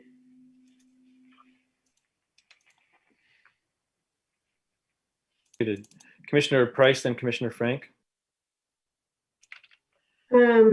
I guess a couple of things. I was just going to second the diverse habitat, ecological planting, and thinking about how to, not that we need to get rid of all the lawn areas. I think that some of them are great for if they do get used as play areas, but focusing that activity, I think, would be really valuable in multiple ways, and then being able to sort of diversify how we think about those planting areas and their purpose. And then I just think the Greenway is a great opportunity to hang another program off of it, you know, like dog parks and bathrooms. And it is such a great gathering space. And so being able to sort of focus on certain zones for program versus planting, I think will be really valuable. Okay, thank you. Commissioner Frank, then Commissioner Amenderies. Oops, thanks. So yeah, I just wanted to sort of third the dog park and idea. And I was on the subcommittee when we were looking at where to site dog parks. And there was definitely a need from owners of small dogs. And there was even a petition that went around.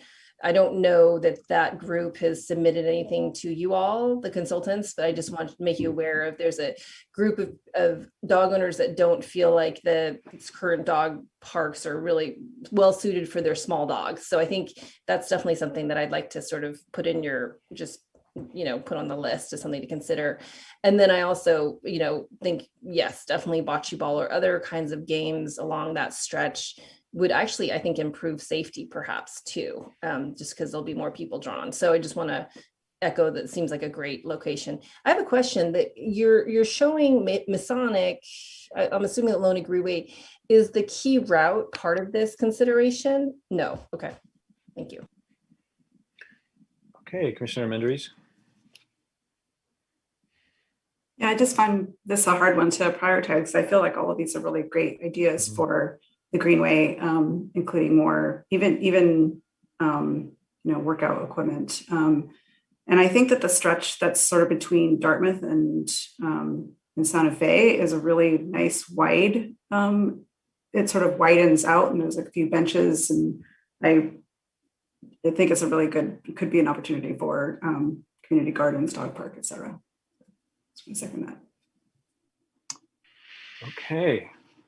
I just wanted to prompt up one other thing that didn't really make it on this list and hasn't been mentioned, is what is everybody's feeling on lighting along Ioloni Greenway? I know that there are probably lights on the BART tracks, but they're probably high pressure sodium and yellow. And I just, it's something that kind of struck me as everybody was talking here. Commissioner Frank? Yeah, I was going to mention that about safety. I don't know, because I don't usually walk there at night. But I mean, I've heard when, you know, reading next door, when I've heard of violent incidences happening in Albany, they tend to be along Ioloni Greenway. So I definitely, and then I did hear somebody talk about how they wanted to get lighting there. So this is just the reading community forums, but I do think that that's a good thing to think about. Thank you. Commissioner Abbott and then Commissioner Kent. I would just quickly say that lighting on the Greenway is one of the things I had in mind to mention. That I was pleased to see the safety item there, because that says lighting to me. And then just the other idea I had that I forgot to mention before is I think we already have a kind of demonstration plantings of street trees on the Greenway, and just maybe label them a little bit more so that people can go look and kind of see what kind of trees they want. Okay, Commissioner Kent and Commissioner Beal. You reiterate, yeah, lighting is really bad. It gets to the point where it's pitch dark, and you have to walk slowly for fear of tripping over something in some areas. The safety issue is more pronounced. There's key spots. We did the construction package for that Greenway from Berkeley to Richmond, and there are key areas that are where most of the crime happens, and they're mostly over in El Cerrito where they're blocked and there's no residents facing it. So Albany does have crime, but it's really in those hidden areas in El Cerrito that gets the Greenway the bad name. But lighting is definitely a crucial thing. Commissioner Beal. Yeah, well, it sure seems to be unanimous. But about the lighting topic, I guess what I would add to that is, it's quite a long stretch, so I don't have all of it in my mind, but to focus on areas where shrubbery or other tall items might be creating an opportunity for a robber to hide and ambush someone. So those are kind of the areas we would probably need to focus most on with lighting. That said, I just would point out we have to be respectful of the adjacent property owners and not to have lights that are, bothering them. That's what I had to say. Okay, Commissioner Price. I agree with all these comments about lighting. I also just wanted to raise, I think this, this overlaps with traffic and safety, but just at the intersections, how the path can be treated as bikes enter the crosswalks and pedestrians enter the crosswalks, and thinking kind of more thoughtfully about making those entranceways, generous and visible, and sort of trying to improve, conflict avoidance basically at those crossings. Okay. Could consultants flesh out the list? I see the recreational programming and restroom were kind of the top two there. But basically the bottom one was the gardening, but space. Could you flesh out what the et cetera might be for us, for game courts, bocce, bike park? Like, what are some other examples that come to your minds that would fit on the Greenway and possibly make sense? Any of the basketball. What are the other game courts that would be possible? The pickleball is a concern because of, it's odd to say this, but the noise. Granted, you're above the BART track, so noise, may be mitigated there. I don't know. But I think that the intent, and I'll just kind of cut to the chase, the intent about more game courts is like, what other recreational, active recreation, I'll call it, could be put there. I don't have an exhaustive list right now. Someone will probably come up with one that I can't think of, but maybe there is a volleyball court. So it's kind of throwing out it's a little bit of what programs does the city not have that we could put there, knowing that some might be more controversial than others. That's correct, and it's more about discovering the idea that there should be more recreational programming. Not that we're zooming in on a particular type of recreation. I think that still needs to be realized. We did hear a lot about bocce as well as a bike park, but I think game courts would have to fit within that width, or there will have to be some understanding of limitations on what we can, actually put on the Ioloni Greenway, given its spatial constraints. In terms of maintenance, I guess signage and wayfinding was the winner of the maintenance, as well as top other maintenance improvements, safety, landscape was another. Okay. Moving on. Okay, so we'll do two more parks and then get public input. That's correct. Okay. So this is Jewel Terrace Park. Let me launch this poll while we talk. So here again, we're asking the same maintenance questions, trying to get a baseline understanding of what maintenance issues do we have at Jewel Terrace Park. They're the same as the last one. So safety, maintenance, broken repairs on equipment, signage and wayfinding, accessibility, and trash and debris collection. And then jumping down to the second question is, what would you like to see? There is a half-court basketball court now. So there's an idea about extending that to a full court. Does that have priority? An upgrade to the playgrounds. They're probably going on 10 years at this point now, I think. An improvement to the picnic area. There's I think a small picnic area, 3 or 4 tables right there just to the north, or I guess actually it's planned north. It's just to the west of the playgrounds. But ways to improve that. They do have some nice shade, but not a lot. Park lighting. We've noticed that there's fairly minimal park lighting. I think here it mostly relies on the street lighting. Is there a sense to formalize any kind of dog play amenity? And then lastly, is this question about increasing the diversity of landscape planting? I don't think we would advocate for getting rid of the turf. We know that it's a beloved turf spot, but again, like around the edges, how could we be supportive of a more deeper ecology with landscape planting?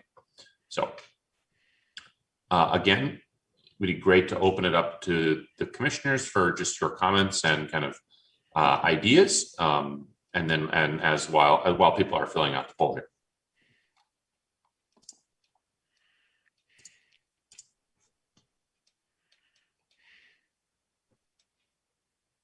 And yeah, I'm muted, sorry. I will start by saying that I'm intrigued by a new basketball court or expanding the existing basketball court, but I'm also intrigued by ideas that make the tennis courts multi-use. And so that would be, which would include either more basketball half-court use or something. And any commissioners have any thoughts to share while the poll is going on? Commissioner Frank. Yeah, I just, I've actually personally had like 4 birthday parties there, or maybe more. I just know that's a nice destination for birthday parties for a lot of the community. People even outside of the community come and do birthday parties. And so I really get that picnic area needs more shade. I mean, I know that we should just have planted a tree there like 4 years ago at this point, but I don't know what other shade you could do besides just planting a tree and hope it grows quickly. So just curious about that. And then, yeah, I think I like Chair Martin's idea of multi-use court. I didn't know that space would have been big enough for a full basketball court. That's the only reason why I was kind of hesitant about that one, but that's all I look at. Okay.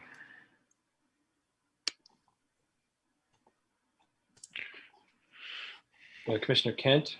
Just Monica, it's been a while since I've been there. Actually, I could admit a couple of years, but I do remember the huge tree that was taken down, which provided all that shade. And I know another tree was planted, and I don't know what that species was, but it seems like it would be great if we put something there that could be another giant shade tree in 20 years or so. I'm not sure if we put like a crepe myrtle in there instead of a oak.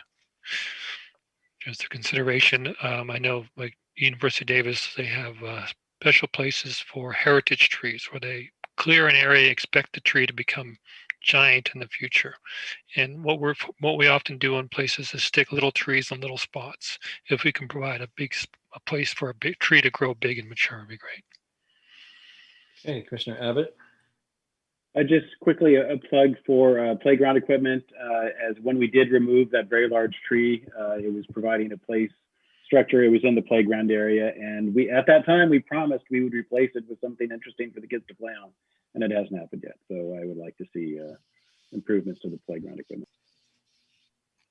Okay. Others?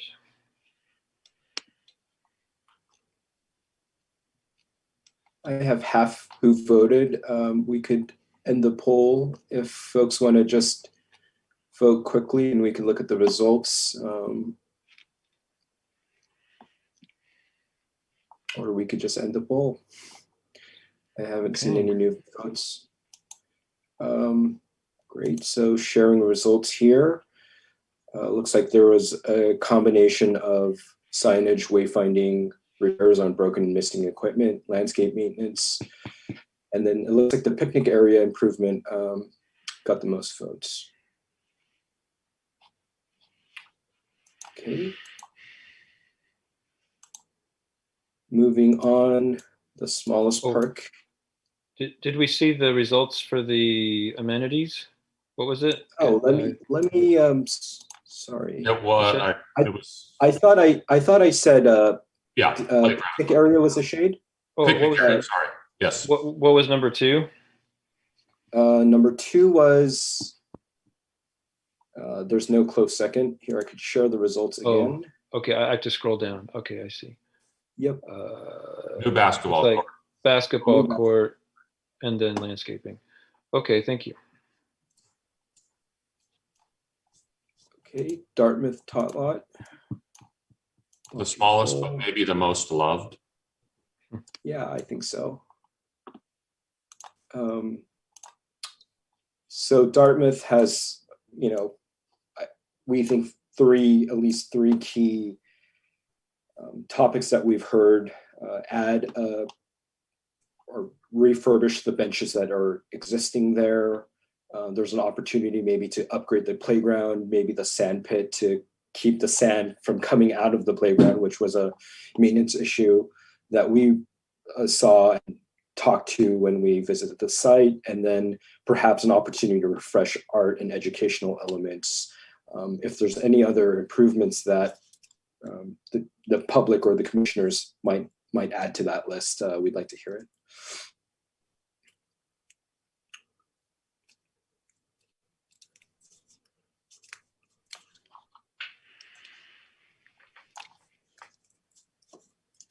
And I think we like another idea that we were toying about putting on the list here was about how do I want to say this? But the fence around the park. Is there a way of maybe it becoming more of an artistic element, knowing that you've got close neighbors? But how could that be something that maybe become more of a thing in the park?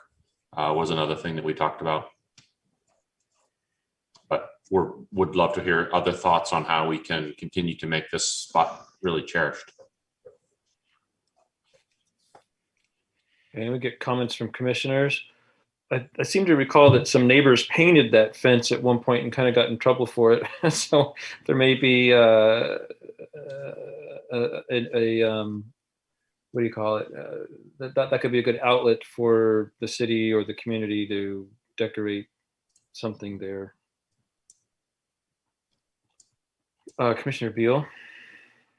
Yeah, so this is ringing a bell with something I thought of doing at my house, and kind of also piggybacking off some of the things that happened with COVID. Like there was a COVID art project that was organized recently.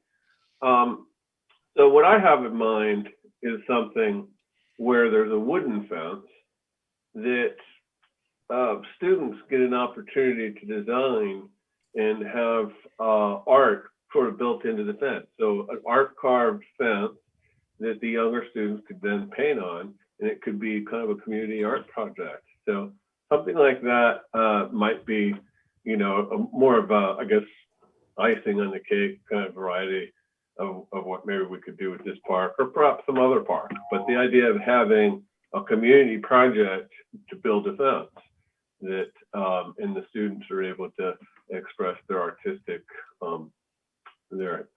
creativity in that way.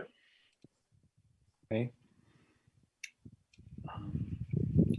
I know people that live near the park that have complained about the maintenance of the landscaping and the trimming. So that's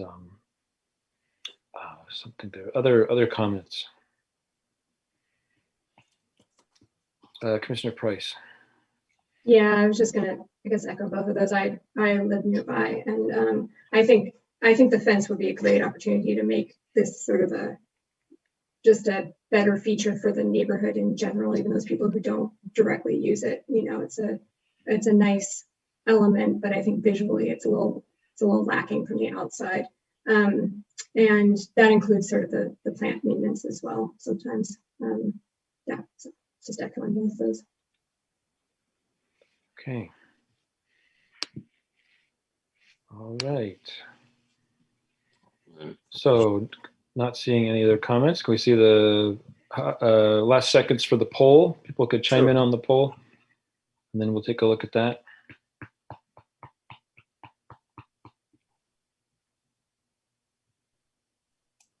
Okay, just going to end it and share results. Looks like repairs on broken and missing equipment, landscape maintenance were the top two, and then new benches were favored. Okay. And the second was upgraded the playground, just to make it. Upgraded the playground. Yes, thank you. Correct. All right. We're now open for public comments. If anyone wants to speak. And what are the spaces after this? This is the end. This is the end, as they say. Yeah. So should we then open it up to open spaces like the bulb? Sure, we're happy to, let's take some comments on these three, and then we can open it up to the bulb and the other open spaces that will be included in the Parks Master Plan. We're just not talking about them this evening. Okay, so now's your chance to speak on open spaces as well. Okay. Yeah, Susan, you have 1 minute. You're free to talk. Yes, thank you. So I'd like to second comments made that this needs to be a large vision. And I'm really glad to hear that a vision for the open spaces will be included in the master plan. At our next workshop, I think it's essential that we also have an opportunity to talk about these open spaces, including the bulb and the creeks, with maps, with the level of detail that we have given to these other parks. So I think that's really important. And I think you'll hear from folks if that doesn't happen. And it is difficult to talk about some of these small improvements that we're asking for at the bulb without a map, without the kind of background that's being provided for other parks.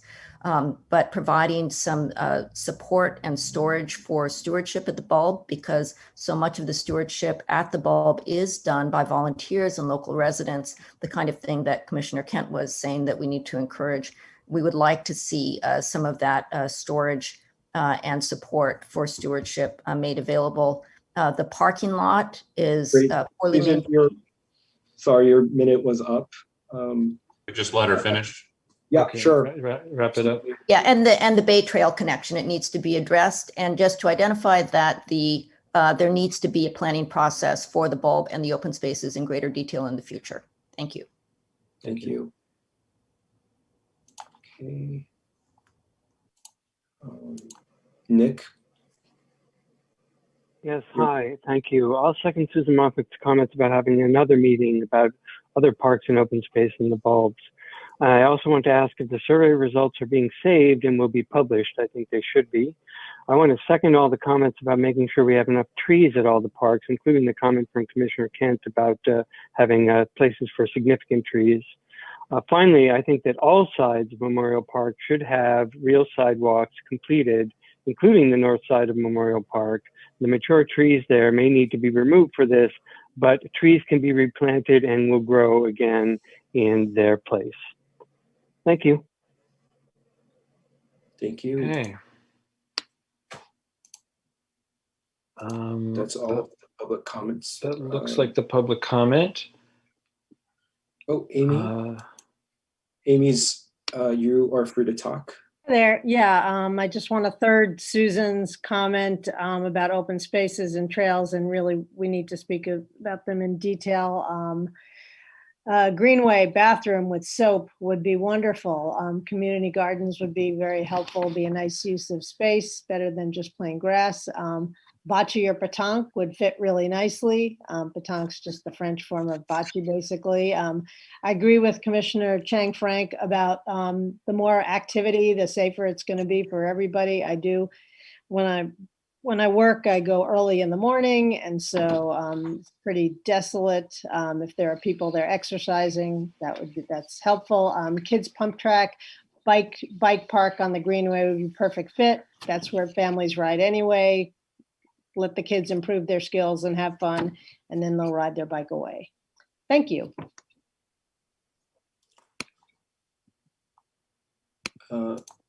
Amy, oh, sorry, that was you. Andrea, you are allowed to talk.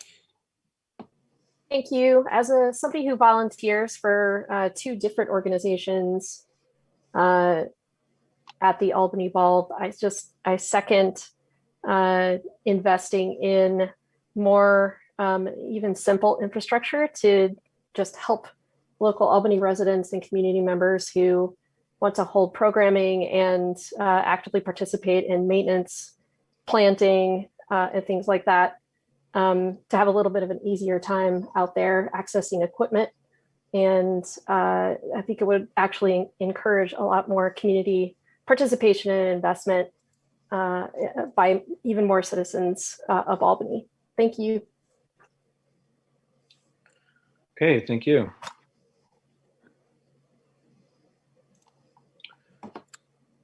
I believe that's all the public comments we have at the moment. Great. Thank you all. One question I had was for the Q&A. It was kind of fast and furious, and it's hard for me to keep up with that. Is that something that's going to be captured and yes, posted? Or yes, we will. We'll have that. We'll package all of that. So this is a good time. We could probably go to the next slide, Dave, again, and we'll replug the website. All the information that we will present is being posted on the website. We are currently still soliciting for the survey. So go to the website and take the survey. We did not want to preview any of the early results at this meeting. We just thought it was too early. We've gotten a lot of responses, but we will be packaging all of that when we close the survey, and that too will be on the website. So if there's any information that we've been showing, all the poll questions and all of the Q&As, we will package in some way, shape, and form, and they will find themselves on the project website. You can get, like I said, just at the beginning, you can get a hold of us any number of ways. I know a number of you have already done that. I really want to thank you all for your time.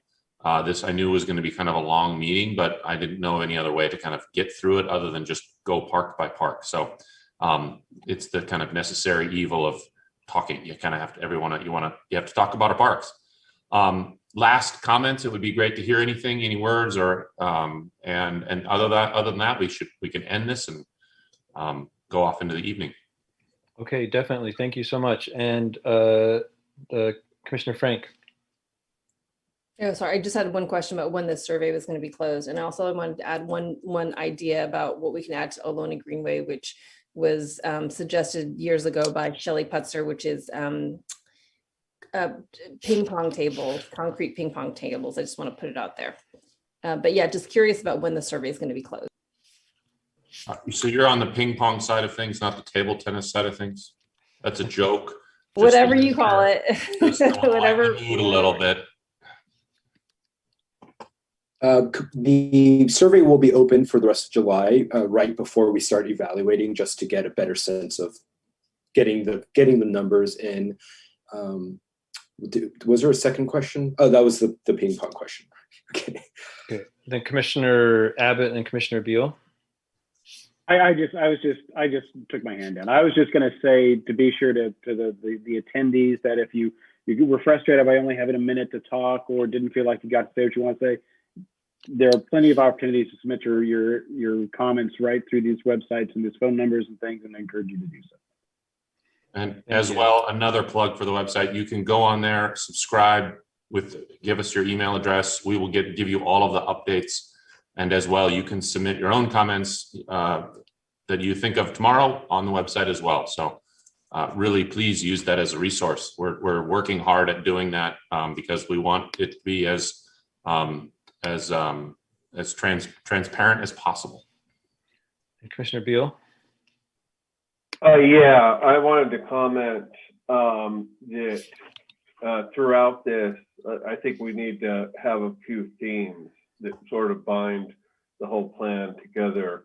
And one of those themes I think I see is getting the community involved in making some of the improvements. So I brought up the idea of, like, let's get the kids involved in creating some kind of fence, because they've obviously shown some kind of way to do that.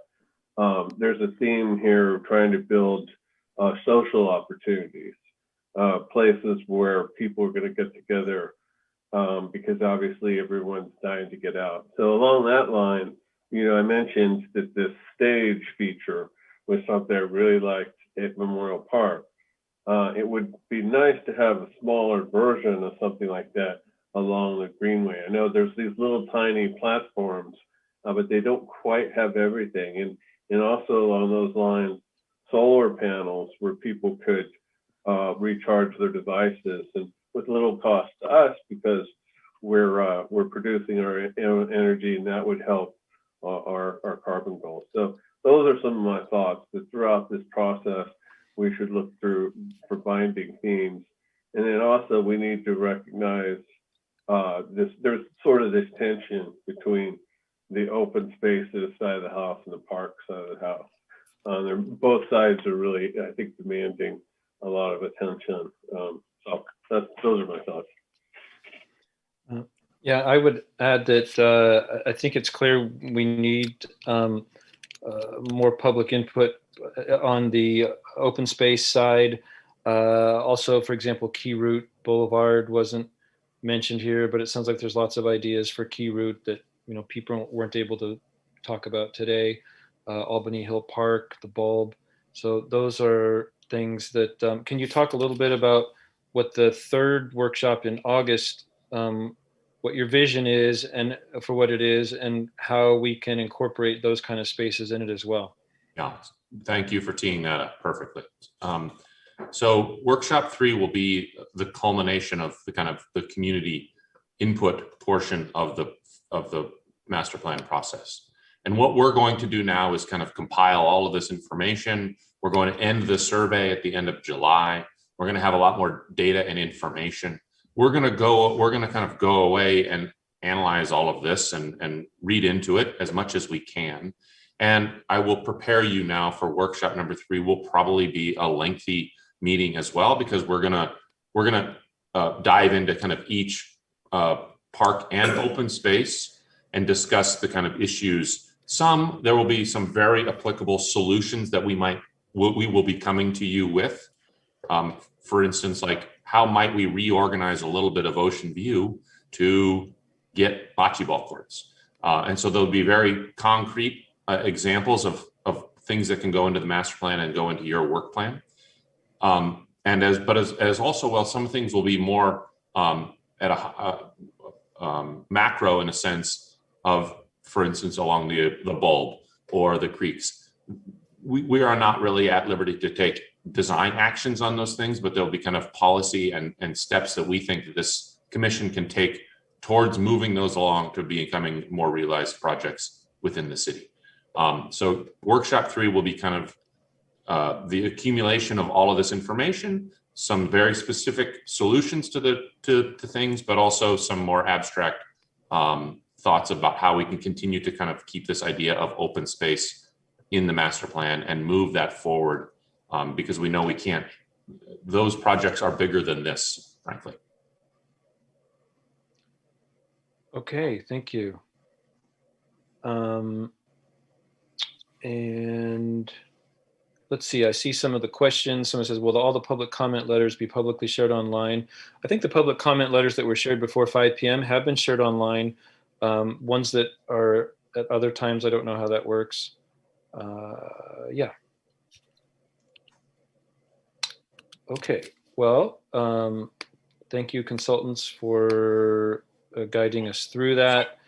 Commissioner Kenton has a quick question. Yeah, Thank you. A quick question. I tried to attend the workshop 1 online or watch it online, and when you broke out into the breakout sessions, it went down. Is there a way of seeing those breakout sessions? Unfortunately not. That was the limitations to the Zoom, Albany's Zoom account. So that was information that we couldn't get. Okay, thanks. We apologize.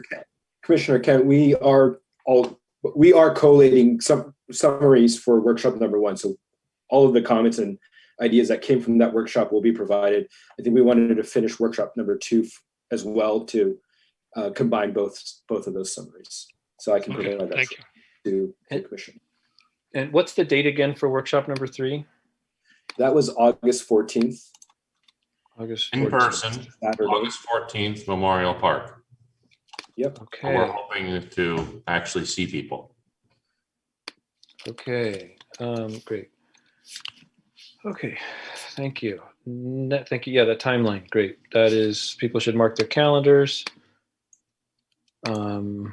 Next up, we have future agenda items. Committee members announce requests for future agenda items. So who has some things they would like to see on future agendas?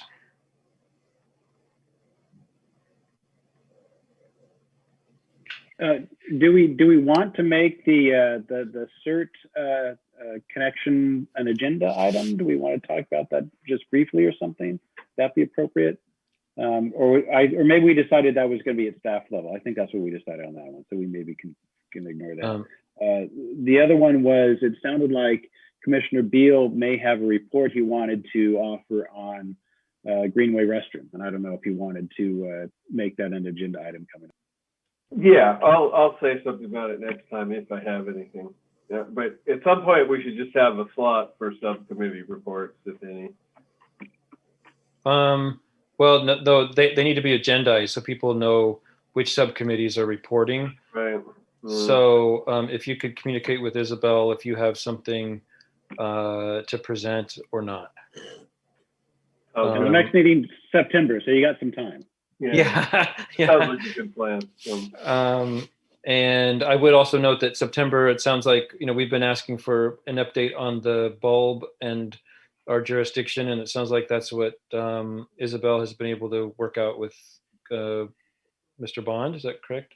Yes, that's correct. So it will be an informational session on, the regulatory requirements that the city is facing with regarding the bulb. Okay, Commissioner Frank. Just part of some of this visioning made me just think of a couple of things that should be sort of easier for us to knock out because they were already in our strategic plan and work plan and authorized. So I would love, Isabel, if maybe Mark Hurley could give us an update on the dog park improvements that were already approved by City Council, and it sounded like more in a huge lift. And then also if John Hawkridge could give us an update on the trees that I think are commission approved in Terrace Parks that, that came up as like, what about those trees? So I think there just would love a status update on things that we've already authorized and see how they're, if we can move them forward, if they haven't already been. And for something like that from John, maybe there wouldn't be a whole presentation on trees in Terrace Park, but maybe a email that can be shared or something. I don't know. Yeah, it can just be an update if he's not planning to be there, just to hear what, based on what we had recommended, what was the next action and how is it going? I think it's also the quarterly, your quarterly meeting for street tree application removal. So he could if he's already going to be at the meeting, so he could also provide some information on that if he has an update. And then as far as our timeline for Prop 68, it sounded like the consultants knew that, if things in a certain location qualify, others don't, we don't even know, we don't know anything about that yet. But what should we expect? And so I think part of what I was trying to say earlier is I think part of the reason why the consultants were focusing on things we can act on sooner than later today is that those are the kind of things that we can use Prop 68 funds on and get the ball rolling, I believe. So it's kind of a timeline issue there. Isabel, if you could refresh our memory or give us some more details on how the spending decisions are going to go on Prop 68 funds over which months do you think that will happen? Yeah, it's still a little bit unclear, but I anticipate that the consultants will come back to you in September or October with one or two projects that have risen to the top based on the input that they've received from the community, but also based on input review by staff because of the funding limitations and potential requests for match and figuring out if we do have funding for a match, and just trying to package a project that can be first of all approved by the deadline, which is December 31st, and then constructed by the deadline as well. So I anticipate that we will come back to you either September or October with a few options for your consideration. And I've never heard of the match aspect. Can you give a brief idea of what that looks like? So basically, I had it up earlier. So the match is for projects that are not serving a severely disadvantaged community as described or as identified by the grant. Then there's a match of 20%. And in the city of Albany, I checked all of our parks, and the one park that does meet the criteria for a severely disadvantaged community is Pierce Street Park. So that's why the consultants did mention that Pierce Street Park could be, one of the priority sites for a project. So that 20% is built into Prop 68 language, that if you're going to use Prop 68 funds in that kind of neighborhood, you get an additional 20% of funds? No, the match has to be provided by the city. City funds, other funds than Prop 68. Well, the city could throw money at any of these, right? So I'm not sure what's the benefit of, what's the 20? I don't understand what the 20, does anybody else understand what this, what that is? So a match is basically, so Prop 68, the city stands to receive 400, I don't have the number anymore, but a little over, $400,000. And if we did select a project that is not in a severely disadvantaged community area. That's not in a severely disadvantaged community. Then the city has to procure a match of 20%. Oh, I see. Which is not impossible. We just haven't done the research yet, because we don't know which project will rise to the top yet. Okay, so I think what you're saying then is if we're going to spend $100,000 at Memorial, the city has to provide 20,000 of that. If it's property. Oh, okay. No, it has to provide $20,000 above the $100,000. So that the project would be $120,000. So if we want to have a $120,000 project, 20,000 would need to come from the city, and 100,000 would come from Prop 68. Whereas if we build it at Pierce Street Park, then $120,000 for a project there would come, all of it would come from Prop 68. Exactly. Okay, well, that's okay.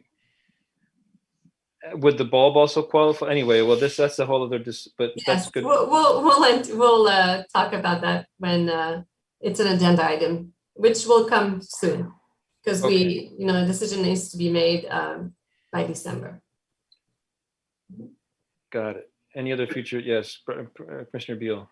Yeah, I just wanted to kind of give a little analogy to help the public understand. So I think the one that most of us would relate to is if your employer offers a 401k plan and they offer a match. So if you're looking at what to do with you've got an extra $1,000, say a year, what to do with that $1,000. If you put it into your 401k plan and the employer's got a match, you're going to get more. Whereas so in this analogy, what we're saying is that, if we do it, our money for another park, it's all our money. For Pierce Street Park, we get this additional match. So for that reason, there should be a little bit of a bias towards spending money on Pierce Street because we get extra, it's like we get extra money. But that's not the only factor in our consideration, because people, in the rest of the town have needs too. But there it is. It's like extra money. Yeah, well, it's weird because usually a match is a good thing. Yeah, we can talk about this another time, but our agenda items, future agenda items. This is not Prop 16. Okay, okay, thank you. Any other future agenda items? Thank you. Okay, seeing none. Next up on the agenda is our next meeting, which is September 9th, 7 p.m.